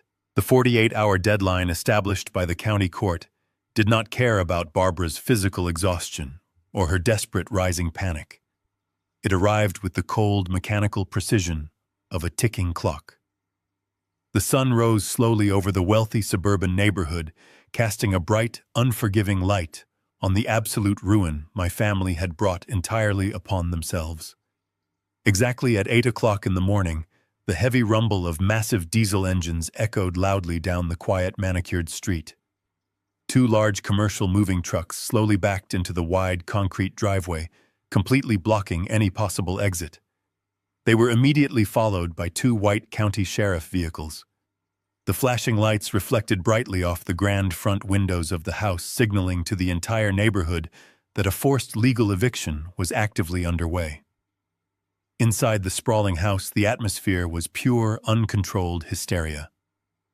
Barbara had not slept for 2 entire days. She had frantically paced the hardwood floors, desperately trying to formulate a magical plan to save her stolen kingdom. Now, as the heavy footsteps of armed deputies marched up the front porch, she was frantically running from room to room, shoving expensive silver picture frames and designer shoes into random cardboard boxes. She still blindly believed she could somehow negotiate with the bank representatives. She firmly thought her tears and her status as an older woman would suddenly force the cold financial system to show her mercy and grant her an impossible extension. The heavy oak front door was unlocked and pushed open by a stern county sheriff. He was closely followed by a senior asset recovery agent employed directly by the commercial bank. The agent wore a cheap gray suit and carried a metal clipboard. He did not look at the grand vaulted ceilings or the expensive imported chandeliers with any sense of awe. He looked at the property exactly as I had always looked at it. He saw it simply as a massive ledger of toxic debt that needed to be immediately liquidated. He stepped into the grand foyer and loudly announced that the property was now under the total exclusive legal control of the financial institution. He ordered everyone to immediately drop whatever they were holding and step away from the bank's property.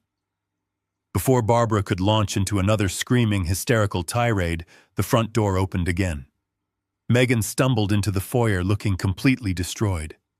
Her expensive tailored clothes were deeply wrinkled and her face was streaked with ruined makeup. She had not come to help her mother pack boxes. She had come because she literally had nowhere else to go. Her perfectly constructed, luxurious life had completely disintegrated in the span of a few short days. Megan collapsed onto the bottom step of the grand staircase and began sobbing uncontrollably. She revealed the final devastating consequence of her own reckless financial deceit. Early that morning, her husband Brian had officially served her with emergency divorce papers. Brian was a highly calculating salesman who understood exactly when to cut his massive losses. The moment he realized the sheer catastrophic scale of Megan's secret credit card debt and the absolute financial toxicity radiating from her entire family, he had ruthlessly severed the cord. He had hired a vicious attorney to legally isolate his own professional income from her hidden liabilities. He had formally petitioned the court to leave Megan entirely responsible for the massive debts she had secretly accrued behind his back.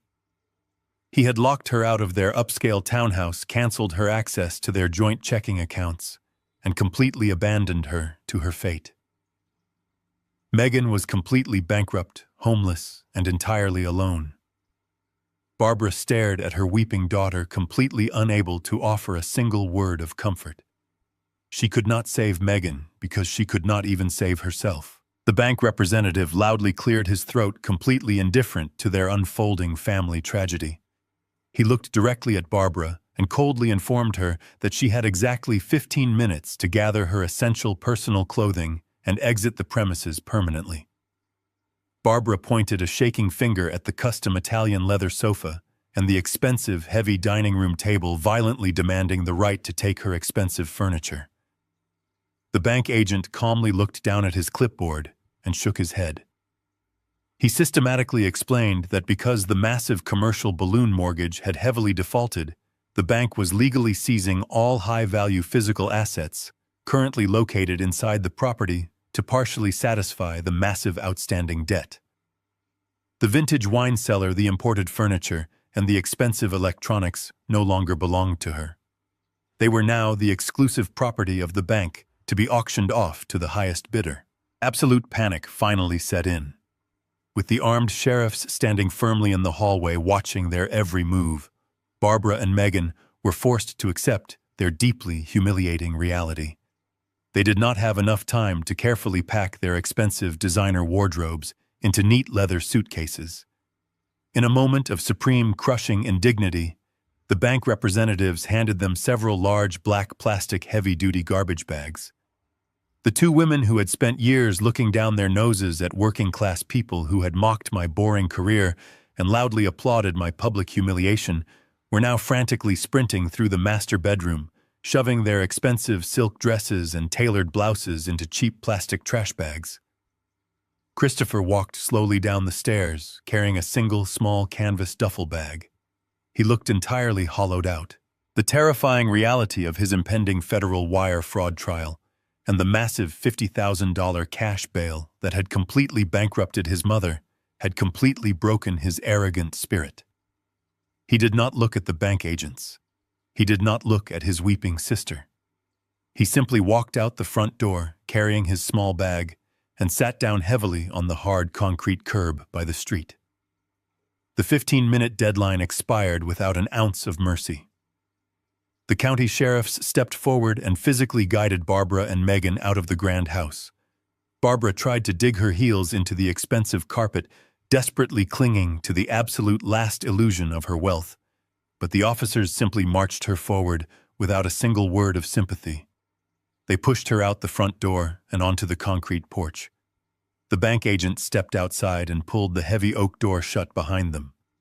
A professional locksmith immediately stepped forward carrying a heavy metal industrial drill. Right there in front of their tearful eyes, the locksmith violently drilled out the expensive brass locks and quickly installed heavy industrial deadbolts. The loud grinding sound of the metal drill was the final undeniable declaration of their absolute ruin. The grand suburban house was officially and permanently sealed. Barbara, Megan, and Christopher stood together on the cold concrete curb at the end of the wide driveway. They were completely surrounded by several large black plastic garbage bags filled with wrinkled clothing. The crisp morning air bit sharply through their thin jackets. Up and down the manicured street, the wealthy neighbors they had spent years trying desperately to impress were currently standing on their front porches or peering through their expensive window blinds, silently watching the entire humiliating spectacle. The public execution of their social status was absolute and complete. They had absolutely no money in their frozen bank accounts. They had no luxury vehicles to drive away in. They had no wealthy friends willing to answer their desperate pleading phone calls. They had entirely destroyed every single bridge they had ever built through their own boundless entitlement. Standing there on the cold street, shivering in the morning wind, Barbara reached into her pocket and pulled out her cellular phone. Her mind was completely fractured by the immense crushing weight of her total failure. In her desperate, twisted reality, she still firmly believed that she was the tragic victim of a cruel and evil mastermind.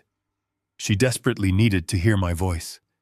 She wanted to call me so she could scream at me and curse my name loudly in the street. More than anything, she fully expected me to answer the phone and maliciously gloat over her total destruction. She wanted me to laugh cruelly at her pain so she could finally validate her deeply held belief that I was a monster. If I gloated, she could convince herself that her ruin was entirely my fault and not the direct inevitable consequence of her own profound greed.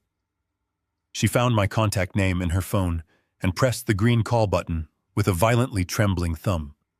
She held the phone tightly to her ear, holding her breath and preparing to unleash a massive torrent of vicious, hateful words.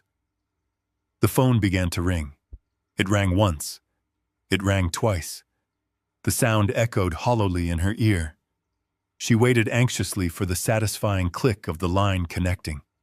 She waited to hear my voice dripping with cruel satisfaction. She waited for the dramatic confrontation she so desperately craved to give her a final sense of twisted purpose. But the line simply continued to ring. I was sitting comfortably on the quiet, sunlit terrace of my beachfront condo, enjoying a hot cup of premium dark roast coffee. I saw her name flash brightly across the digital screen of my phone. I did not smile. I did not laugh. I did not feel a sudden rush of vindictive triumph. I felt absolutely nothing at all. I simply picked up my phone, pressed the red button to decline the call, and permanently blocked her number from my device. On the cold concrete curb, Barbara listened as the ringing abruptly stopped and transferred directly to an automated voicemail system. The sheer, absolute silence on the other end of the line was infinitely more devastating than any hateful words I could have possibly spoken. It was the ultimate terrifying realization that she was no longer a factor in my life. I was not actively plotting against her. I was not celebrating her downfall. I simply did not care that she existed anymore. She lowered the phone slowly from her ear, staring blankly at the black plastic garbage bags resting by her feet, entirely consumed by the crushing, permanent silence of her absolute ruin. 5 months had passed since the heavy steel locks were drilled into the front door of the suburban house. The passage of time is a fascinating concept. For those who live in constant debt and deception, time is a terrifying predator constantly hunting them down and demanding payment. But for a man who has finally balanced the ledgers of his own life, time becomes a gentle and quiet companion. I was sitting on the private terrace of a beautiful, modest beachfront condominium overlooking the vast expanse of the Atlantic Ocean. The morning air was warm and tasted faintly of sea salt. I held a ceramic mug of premium dark roast coffee, letting the gentle ocean breeze carry away the final lingering shadows of my previous existence. I had not purchased this peaceful sanctuary using my own legal name. My decades of experience in the highly complex world of corporate auditing had taught me the immense value of absolute privacy. I had utilized a separate, discrete, limited liability company managed by an independent third-party trustee to completely secure the coastal property. There were no public records connecting Michael Gallagher to this specific address. I had successfully vanished from their toxic radar, entirely free to finally enjoy the quiet retirement I had actually earned. I spent my mornings walking on the soft sand, my afternoons volunteering at a local community center, and my evenings reading heavy historical biographies while listening to the rhythmic crashing of the waves. My heart rate was lower. My mind was incredibly sharp. The constant suffocating weight of my family's endless greed had been entirely lifted from my shoulders. The profound silence of the morning was softly broken by the electronic chiming of the security intercom mounted on the wall inside my kitchen. I took one final slow sip of my coffee, placed the ceramic mug gently onto the small glass patio table, and walked inside the condo. I pressed the flashing green button on the digital console. The voice of Marcus, the dedicated head of building security, echoed clearly through the small speaker. Marcus was a retired police officer who took his job incredibly seriously. He spoke with a deeply cautious and highly professional tone, politely apologizing for the unexpected interruption. He informed me that I had 3 uninvited guests currently standing in the lavish marble lobby of the building. Marcus hesitated for a brief moment before describing them. He stated that they were aggressively demanding to speak with me, but they did not look like the typical wealthy residents or affluent visitors who frequented the secure building. He described an older woman and 2 younger adults who appeared deeply agitated, incredibly exhausted, and physically unwell. They were refusing to leave the reception desk, and the older woman was quietly weeping. Marcus calmly asked if I wanted him to immediately escort them off the private property or contact the local authorities for trespassing. I did not need Marcus to read their names from a visitor log. I pressed a secondary button on the digital console, activating the live video feed from the primary lobby security camera. The high-definition color screen flickered to life, revealing the absolute devastating reality of their current existence. I stood silently in my pristine kitchen, staring at the digital monitor. The 3 people standing on the polished marble floor of the lobby were completely unrecognizable from the arrogant, entitled family that had proudly cheered at my retirement party 5 months ago. The heavy, brutal machinery of the real world had completely crushed their fabricated reality. Barbara was leaning heavily against the granite security desk. Her once perfectly styled hair was thin, graying, and completely unkempt. She wore a faded, oversized sweater that hung loosely over her frail frame, entirely devoid of the expensive designer labels she used to worship. The deep, dark circles under her eyes spoke of countless sleepless nights spent in cheap motels or temporary county shelters. She looked exactly like a woman who had gambled her absolute last dollar on a losing hand and had spent the last 5 months paying the terrifying price. Megan stood slightly behind her mother, nervously wrapping her arms tightly around her own waist. The confident, arrogant glow of the wealthy suburban housewife was entirely gone. She looked incredibly pale and dangerously thin. The bitter reality of her brutal divorce from Brian and the crushing, inescapable weight of her massive secret credit card debts had visibly aged her a decade. She kept nervously looking around the opulent lobby, clearly intimidated by the extreme wealth and security of the building, fully realizing that she was now entirely locked out of this world. But it was the physical appearance of my son Christopher that truly illustrated the absolute severity of their ruin. He stood rigidly by the glass entrance doors, staring blankly at the floor. He was wearing the exact same wrinkled charcoal suit he had worn on the morning of his arrest, but it now hung off his body like a cheap costume.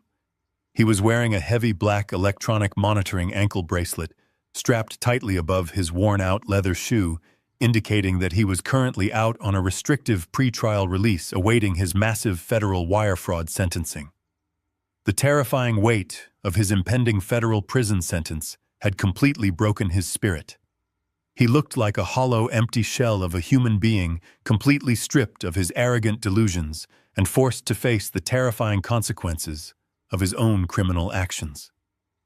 I stood there watching the silent video feed, analyzing their broken postures, with the cold, calculated detachment of a senior auditor reviewing a completely bankrupt corporate ledger.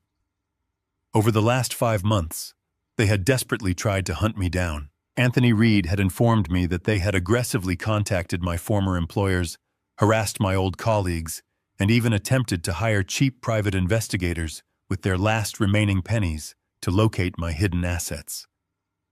They had failed at every single turn because my financial defenses were absolutely impenetrable. Now, having completely exhausted every single desperate avenue, having faced the brutal reality of homelessness, bankruptcy, and the criminal justice system, they had finally managed to track down the legal ownership of the coastal property through some obscure public filing. They had spent their last ounce of energy traveling to my secure sanctuary, not to demand money, but to beg for mercy. I kept my finger pressed firmly on the intercom button. I had absolutely no legal or moral obligation to speak to them. I owed them nothing. I had silently paid their debts, absorbed their insults, and protected them from their own reckless stupidity for 3 entire decades. The moment they stood up and eagerly applauded my public execution, they had permanently severed the heavy chains of my paternal responsibility. I could easily instruct Marcus to forcefully throw them out into the street. I could have them legally arrested for trespassing and never have to look at their faces ever again. That would be the easiest and most logical decision. However, a senior auditor never leaves a massive ledger completely open. A final accounting must always be officially closed and permanently archived. They had traveled a very long way to desperately seek the financial savior they had previously discarded. They firmly believed that if they could just look me in the eye and cry enough tears, I would eventually weaken and open my wallet. They fundamentally misunderstood the core nature of the man they had betrayed. I did not want to leave them with even the slightest lingering glimmer of false hope. I wanted to look them directly in the eye and permanently extinguish the very last spark of their toxic entitlement. I leaned closely toward the kitchen microphone. My voice was perfectly steady, incredibly calm, and entirely devoid of any emotional warmth. I instructed Marcus, the security guard, to completely bypass the standard visitor protocols. I told him not to issue them temporary guest passes or offer them a seat in the waiting area. I told him to simply unlock the secure elevator and send all 3 of them directly up to the penthouse floor. Marcus sounded slightly surprised, but he immediately confirmed my strict instructions. I released the intercom button and watched the high-definition security screen as Marcus firmly directed my broken family toward the heavy glass elevator doors. I watched Barbara desperately try to smooth out her faded sweater while Megan wiped away a fresh stream of terrified tears. They slowly stepped into the steel elevator cabin, entirely unaware that they were not riding up toward a warm, emotional rescue. They were riding directly up toward their final, devastating judgment. I turned away from the digital monitor and walked slowly back out onto the beautiful sunlit terrace. I did not rush to clean the pristine apartment or prepare to play the role of a welcoming host. I simply stood by the glass railing, looking out at the endless blue horizon of the ocean, listening to the rhythmic crashing of the waves.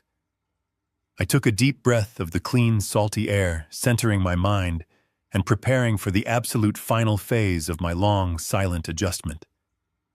I heard the soft mechanical chime of the private elevator arriving at my floor. I heard the heavy steel doors slide smoothly open in the private hallway. The final confrontation had officially arrived, and I was completely ready to balance the books once and for all. The heavy steel doors of the private elevator slid open directly into the main foyer of my penthouse. My family stepped out tentatively, their worn leather shoes shuffling awkwardly against the pristine white marble floor. Their eyes immediately darted around the spacious open-concept living room, taking in the panoramic floor-to-ceiling windows overlooking the ocean. The minimalist, expensive furniture, and the absolute immaculate cleanliness of my new life. They looked exactly like shipwrecked castaways washing up on the pristine shores of an exclusive luxury resort. They brought the harsh, sour smell of stale street sweat, cheap motel soap, and profound desperation directly into my quiet, sunlit sanctuary. I did not move toward them to offer a comforting embrace. I stood perfectly still by the large glass balcony door, my hands resting comfortably in the pockets of my tailored linen trousers. I did not offer them a comfortable place to sit. I did not offer them a simple glass of cold water. I simply looked at them and waited in absolute silence for their highly anticipated performance to begin. Barbara was the very first to break the heavy, suffocating silence. She took a hesitant step forward and immediately burst into a theatrical, sobbing display of tears. It was a highly practiced emotional manipulation tactic she had used successfully for decades to win every minor argument in our marriage. However, without her expensive salon makeup, her perfectly styled hair, and her designer clothes, the performance simply looked deeply pathetic and entirely hollow. She reached out with violently shaking hands and desperately pleaded with me to take them all back. She aggressively blamed the entire 5-month nightmare on her predatory litigation attorney. She wildly claimed that she had been completely confused, severely stressed, and deeply manipulated by his aggressive legal advice. She desperately spun a highly fictional narrative where she was nothing more than a naive, loving wife who had been tragically tricked by a broken legal system. She swore with tears streaming down her pale cheeks that if I just allowed her to move into the beachfront condo, she would dedicate the rest of her natural life to rebuilding our sacred marriage and taking care of me in my old age. She spoke rapidly, her voice cracking, acting as if the catastrophic and highly public retirement party had just been a minor marital misunderstanding that could be easily erased with a simple, tearful apology.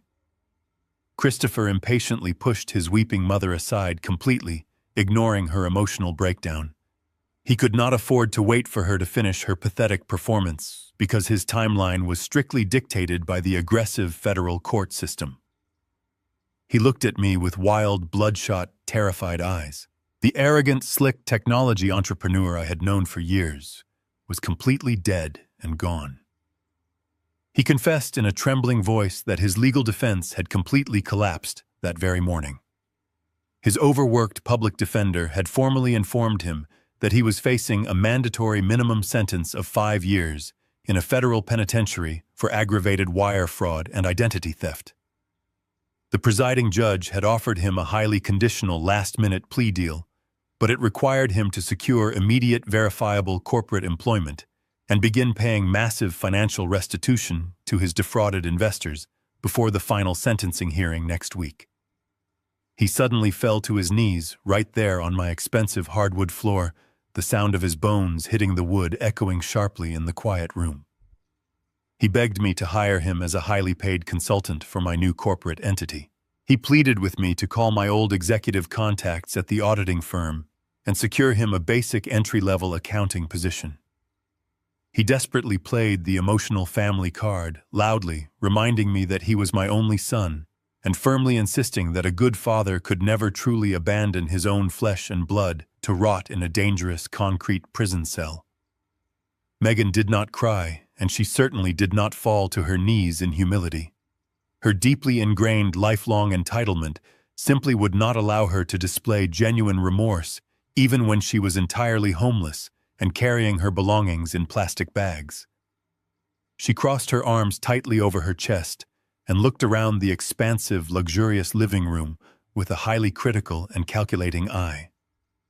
She loudly complained about how cruelly and unfairly her husband Brian had treated her during their rapid divorce proceedings. She painted herself as a pure, tragic martyr, who had been unfairly abandoned and financially ruined by everyone she had ever trusted. She then looked directly down the wide hallway at the closed wooden doors and boldly demanded to move into my spare guest bedroom. She did not ask for my permission. She stated it as a basic, unalienable right of birth. She confidently declared that she desperately needed a quiet, stable, and luxurious place to live, while she slowly rebuilt her corporate marketing career and searched for a new, wealthy husband. She firmly believed that my peaceful beachfront sanctuary was nothing more than a convenient free hotel entirely obligated to cater to her specific immediate needs. I let them speak until they were completely out of breath. I stood there and allowed the heavy silence to slowly fill the large room once again.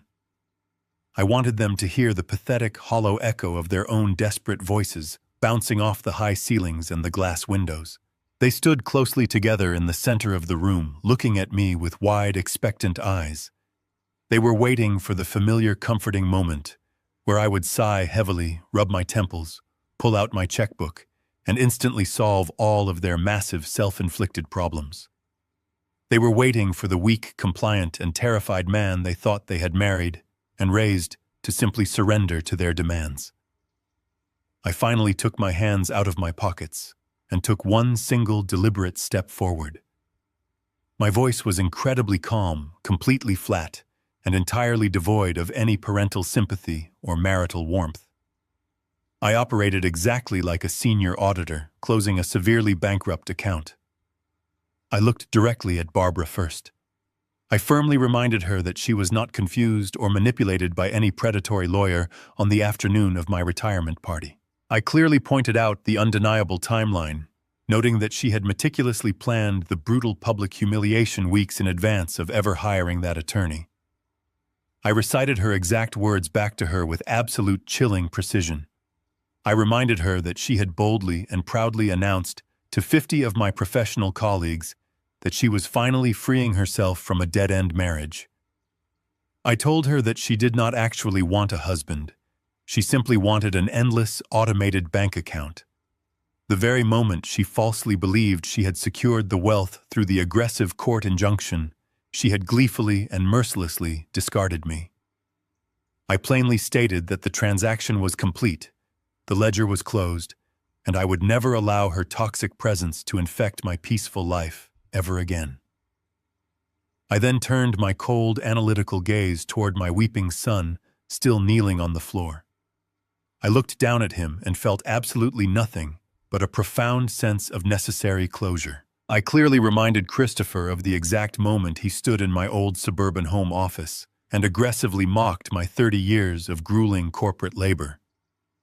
I recited his vicious, arrogant words back to him without missing a single syllable. I reminded him that he had looked me in the eye and called me a boring, terrified bean counter who had maliciously stifled the family's true potential. I calmly explained the brutal logic of his current situation. A terrified bean counter simply does not possess the institutional influence or the professional desire to secure corporate employment for a convicted federal felon. I firmly told him that I would absolutely never risk the pristine legal reputation of my new corporate entity to shield a man who had cowardly attempted to steal $250,000 using my stolen identity. I stated with absolute finality that his impending federal prison sentence was the exact structured environment he desperately needed to finally learn the true value of hard work and basic personal accountability. Finally, I looked directly at my daughter. Megan instinctively took a nervous step backward when she saw the absolute unyielding finality in my eyes. I reminded her of the sickening, crisp sound of her enthusiastic applause echoing loudly through the rented banquet hall, while her mother maliciously handed me divorce papers. I told her that she had happily cheered for my sudden departure from her life, and I was simply honoring her ultimate public wish by making that departure absolutely permanent. I clearly informed her that there was absolutely no guest bedroom available for her in my home. I explained that she was a 35-year-old adult who had entirely destroyed her own marriage through massive, secret financial deceit, and she was now entirely responsible for finding her own shelter in the real world. I systematically dismantled every single pathetic excuse, every single fabricated lie, and every single desperate plea they presented.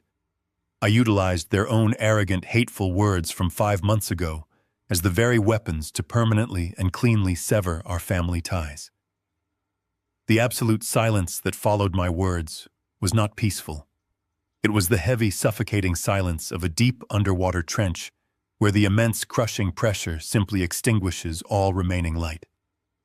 I had just taken their own arrogant, hateful words from the retirement party and utilized them as surgical instruments to completely dismantle their pathetic excuses. I watched the profound shock wash over their exhausted faces. For their entire lives, they had operated under the incredibly toxic assumption that I was an endless emotional and financial well. They firmly believed that no matter how violently they abused me, how deeply they betrayed me, or how loudly they cheered for my destruction, I would always eventually surrender. They were entirely incapable of comprehending the absolute finality of a closed ledger. Barbara simply refused to accept the terrifying reality standing directly in front of her. Her mind violently rejected the concept that she had permanently lost her absolute control over me. She stepped forward again, completely ignoring the devastating logic I had just presented. She dropped the theatrical tears and shifted her strategy toward desperate, frantic bargaining. She wildly promised that she would never ask for the beachfront condominium again. She begged for a small, temporary loan, simply asking for $10,000 to secure a modest apartment and buy a cheap used car. She desperately claimed that after 38 years of marriage, I owed her at least a basic survival fund. She looked at me with wide, terrified eyes, firmly expecting my heart to finally break at the pathetic sight of her begging on my expensive hardwood floor. I did not feel a single ounce of pity. I turned away from her completely, ignoring her desperate bargaining, and walked slowly across the wide living room. I approached a sleek, minimalist console table resting quietly against the massive glass wall. I had carefully prepared for this exact inevitable moment several days in advance. I reached down and picked up 2 separate pieces of printed paper. I turned around and walked slowly back to the center of the room, where my shattered family stood, huddled together, like terrified strangers. I stopped directly in front of my son. Christopher was still kneeling on the floor, the heavy plastic of his federal ankle monitor pressing uncomfortably against his leg. He looked up at the folded piece of paper in my right hand with a desperate, starving hunger. He was practically vibrating with frantic anticipation, fully believing that I was finally handing him a certified cashier's check to silence his angry investors, or a signed corporate employment contract to satisfy his federal judge. He reached out with a violently trembling hand, and I placed the single sheet of paper directly into his palm. Christopher rapidly unfolded the paper, his eyes desperately scanning the black ink.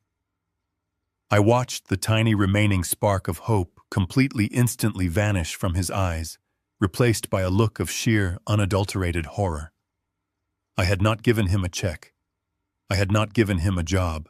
I calmly and coldly explained that I had personally researched and printed a comprehensive list of the most severely underfunded, violently overworked public defenders currently operating in the federal judicial district. I clearly told him that buying his way out of his catastrophic mistakes was a luxury he had permanently exhausted 7 years ago. I stated with absolute chilling finality that the massive, aggressive machinery of the federal judicial system did not care about his tailored suits, his arrogant startup pitches, or his wealthy suburban upbringing.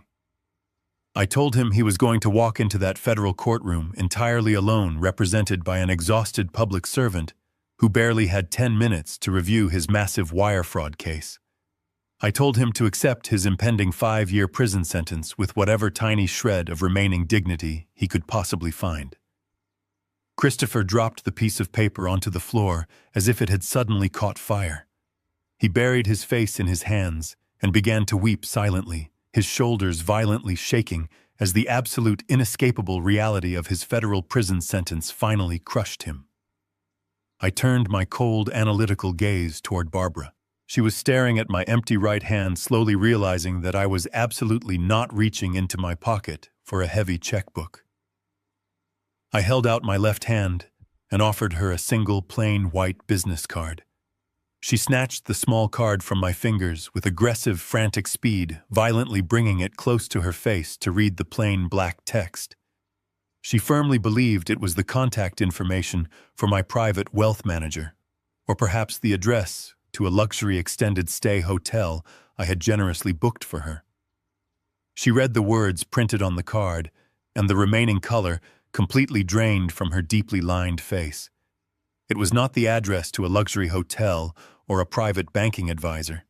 It was the physical address and the strict intake schedule for a highly overcrowded state-funded low-income women's shelter located in the absolute worst and most dangerous industrial district of the city. I looked directly into her terrified eyes and systematically explained the brutal mechanical reality of her brand new life. I told her that the state-funded shelter strictly closed its heavy metal doors at exactly 7 o'clock in the evening. I clearly warned her that if she was not physically standing in the intake line by 5 o'clock in the afternoon, she would be forced to sleep on the cold concrete sidewalk. I reminded her that she had proudly demanded her absolute freedom at my retirement party, and I was simply facilitating her total independence. I firmly stated that she was now entirely free to navigate the terrifying, brutal reality of extreme poverty without the suffocating burden of my financial protection. I told her that every single time she stood in line for a hot meal or slept on a thin plastic mattress, she should vividly remember the exact taste of the expensive vintage champagne she had so proudly opened to celebrate my destruction. Megan immediately stepped forward, her fists clenched tightly at her sides, furiously demanding her share of the consequences. Her deeply ingrained toxic entitlement absolutely refused to let her be ignored. She aggressively demanded to know what I was going to give her, perhaps desperately hoping for a small cash handout just to make her quietly go away. I looked at my daughter and I handed her absolutely nothing. I gave her completely empty air. I did not offer her a piece of paper, a business card, or a single dollar bill. I coldly explained that Christopher was receiving a public defender list because he was facing federal prison. Barbara was receiving a shelter address because she was entirely destitute. But Megan was receiving absolutely nothing because her ultimate and final punishment was my complete and total permanent absence. I clearly told her that she would spend the rest of her adult life aggressively drowning in her massive secret credit card debts, desperately trying to manipulate new victims to fund her luxury lifestyle, but she would never ever receive another dime of my hard-earned money. She was entirely, completely, and permanently cut off from my existence. Barbara suddenly dropped the small white business card. She lunged forward desperately, trying to grab my arms wildly, screaming that I could not possibly do this to them. She hysterically cried that I had to forgive them, begging for mercy and promising that they would change. I took a sharp, deliberate step backward, completely avoiding her grasping hands. I looked at all three of them standing in my pristine living room, and I delivered the absolute final judgment. I spoke with a voice as cold and hard as solid glacial ice. I told them that I absolutely refused to grant them entry into my sanctuary. I absolutely refused to give them a single penny of my wealth. And most importantly, I absolutely refused to offer them my forgiveness. I explained that forgiveness is a beautiful gift strictly reserved for people who experience genuine remorse, and they were only crying because they had finally been caught in their own massive, catastrophic trap. I turned my back on them, completely dismissing their existence, and walked directly toward the heavy steel doors of the private elevator. I firmly pressed the illuminated call button. The mechanical chime echoed loudly through the silent foyer, and the thick metal doors slid smoothly open, revealing the empty wooden cabin, waiting to carry them back down to their complete ruin. I turned around and pointed directly at the open elevator. I did not ask them to leave. I firmly and aggressively ordered them to get out of my home immediately. I clearly warned them that if they did not step into that elevator within the next 10 seconds, I would happily signal my security guard to physically drag them out of the building and have them formally arrested for criminal trespassing. They looked at me and they finally saw the absolute terrifying truth. The weak, compliant, generous man they had relentlessly abused and exploited for decades was completely gone. I was a towering, impenetrable wall of pure consequence. They had gambled their entire luxurious lives on their toxic arrogance, and they had lost absolutely everything. Christopher slowly stood up from the floor, entirely defeated. He picked up his canvas duffel bag and walked into the elevator without looking at me, his heavy ankle monitor dragging against the marble floor. Megan followed him immediately, her face completely pale, her eyes staring blankly ahead as the terrifying reality of her massive debts finally consumed her. Barbara was the very last to move. She slowly bent down, picked up the small white business card containing the shelter address, and clutched it tightly against her chest like a tragic lifeline. She looked at me one final time, desperately searching for a tiny flicker of hesitation or regret. She found absolutely nothing but cold, silent peace. She turned around and walked slowly into the elevator, joining her completely ruined children. I stood in the foyer and watched as the heavy steel doors slowly began to slide shut. I saw their terrified, exhausted faces slowly disappear behind the closing metal. The satisfying heavy click of the locking mechanism echoed through the quiet penthouse. They were gone. Their unearned greed had permanently severed their absolute only lifeline to survival. The massive heavy ledger of my past life was finally perfectly balanced and permanently closed. I was finally completely free. The heavy steel elevator doors closed, taking the last lingering remnants of my toxic past down to the ground floor and entirely out of my life. I stood alone in the grand marble foyer of my penthouse, but for the very first time in my entire adult existence, the silence did not feel heavy, suffocating, or isolating. It felt incredibly light and pure. It was the unburdened, peaceful silence of a man who had finally paid all his debts, severed his heavy chains, and permanently closed the final ledger. I walked back out onto the sunlit terrace, sat down in my comfortable chair, and finished my cup of coffee. I did not feel a single ounce of guilt or regret. Guilt is an emotion strictly reserved for those who have caused unwarranted harm. I had simply stepped out of the way and allowed the natural, crushing gravity of the real world to finally reach the people who had spent their entire lives trying to outrun it. My daily routine is no longer dictated by the frantic, endless demands of ungrateful children or the cruel complaints of a deeply bitter wife. Instead, I wake up early every morning with a completely renewed sense of genuine, authentic purpose. 3 days a week, I take a short, pleasant walk down the coastal road to the local community center. I do not spend my hard-earned retirement playing endless rounds of golf or sitting aimlessly in front of a television screen waiting for the days to pass. I sit at a modest folding table in a small, brightly lit room, utilizing my 30 years of highly specialized corporate auditing experience to actively protect those who cannot protect themselves.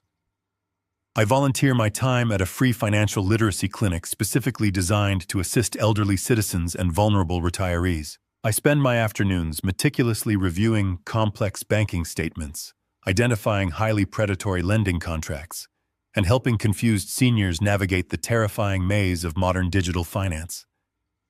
I use the exact same analytical skills I once utilized to protect massive international corporations, but now I use them to save a widow from losing her small pension or to protect a retired factory worker from ruthless telephone scams. Watching the intense, profound relief wash over their faces when I successfully untangle their financial nightmares brings me a level of genuine joy that my own family never once provided. I finally realized that my decades of rigorous, boring corporate labor were never the actual problem. The problem was simply the ungrateful people I had foolishly chosen to work for. Later that evening, the sun began to slowly dip below the ocean horizon, casting a brilliant array of orange and purple light across the endless dark water. My penthouse was not perfectly quiet tonight, but it was filled with the absolute right kind of noise. I was hosting a small, intimate dinner party on my private terrace. Anthony Reed, the brilliant wealth protection attorney who had helped me flawlessly execute my silent exit strategy, sat across from me holding a glass of excellent red wine. Beside him sat a few new, genuine friends I had recently met at the community center. They were honest, hard-working people who valued my quiet company, my conversation, and my character, rather than the available balance in my checking account. We ate a beautifully prepared meal, we laughed loudly at simple jokes, and we shared genuine, heartfelt stories of our lives. There were absolutely no hidden agendas. There were no manipulative tears, no aggressive demands for expensive luxury gifts, and no cruel insults disguised as family banter. It was a stark, beautiful contrast to the toxic, humiliating retirement party that had initially sparked this entire journey. That night, standing in a rented banquet hall surrounded by the sickening applause for my public destruction, I had felt entirely invisible and entirely worthless. Tonight, sitting under the clear stars with people who truly respected me, I felt completely alive and entirely whole. When the dinner was finally over and my guests had safely returned to their respective homes, I stood alone by the glass railing of the balcony, listening to the rhythmic crashing of the dark ocean waves against the sandy shore. The cool night air brushed against my face as I deeply reflected on the massive sweeping changes of the last 5 months. I have learned a deeply profound and fundamental truth about human nature. We are constantly taught from a very young age that blood is the absolute strongest bond in the world, and that family must be protected and preserved at all costs, regardless of the severe personal damage we must endure. But I now know that is a dangerous, highly toxic lie. True loyalty is not an automatic birthright granted simply by shared genetics. It is a fragile bridge that must be constantly maintained through mutual respect, basic gratitude, and genuine care. Entitlement is a deadly, invisible poison that slowly rots the human soul, convincing greedy people that the endless sacrifices of others are simply their natural right. I spent 30 years silently absorbing their failures, paying their massive debts, and swallowing my own pride simply to maintain the fragile illusion of a happy, successful family. I foolishly believed that my endless sacrifice would eventually earn their love and respect. But endless sacrifice without firm boundaries only breeds endless contempt. It was not until I finally closed the vault, locked the doors, and completely removed my financial protection that the absolute terrifying truth of their true nature was fully revealed. I am Michael Gallagher. I am 66 years old, and I am finally living a life built on solid rock, not shifting sand. The silent adjustment is officially complete. The ledgers are perfectly balanced. The toxic debts have been permanently erased from my life, and my future belongs entirely to me. Did you find satisfaction in my story? Have you ever had to walk away from toxic people who simply refused to appreciate your endless sacrifices? Please let me know your thoughts and tell me what city you are watching from in the comments below. If you believe in the absolute power of setting firm boundaries and reclaiming your own life, hit that like button and subscribe to the channel for more stories of justice and personal triumph. Thank you so much for listening to my journey, and I will see you in the next story.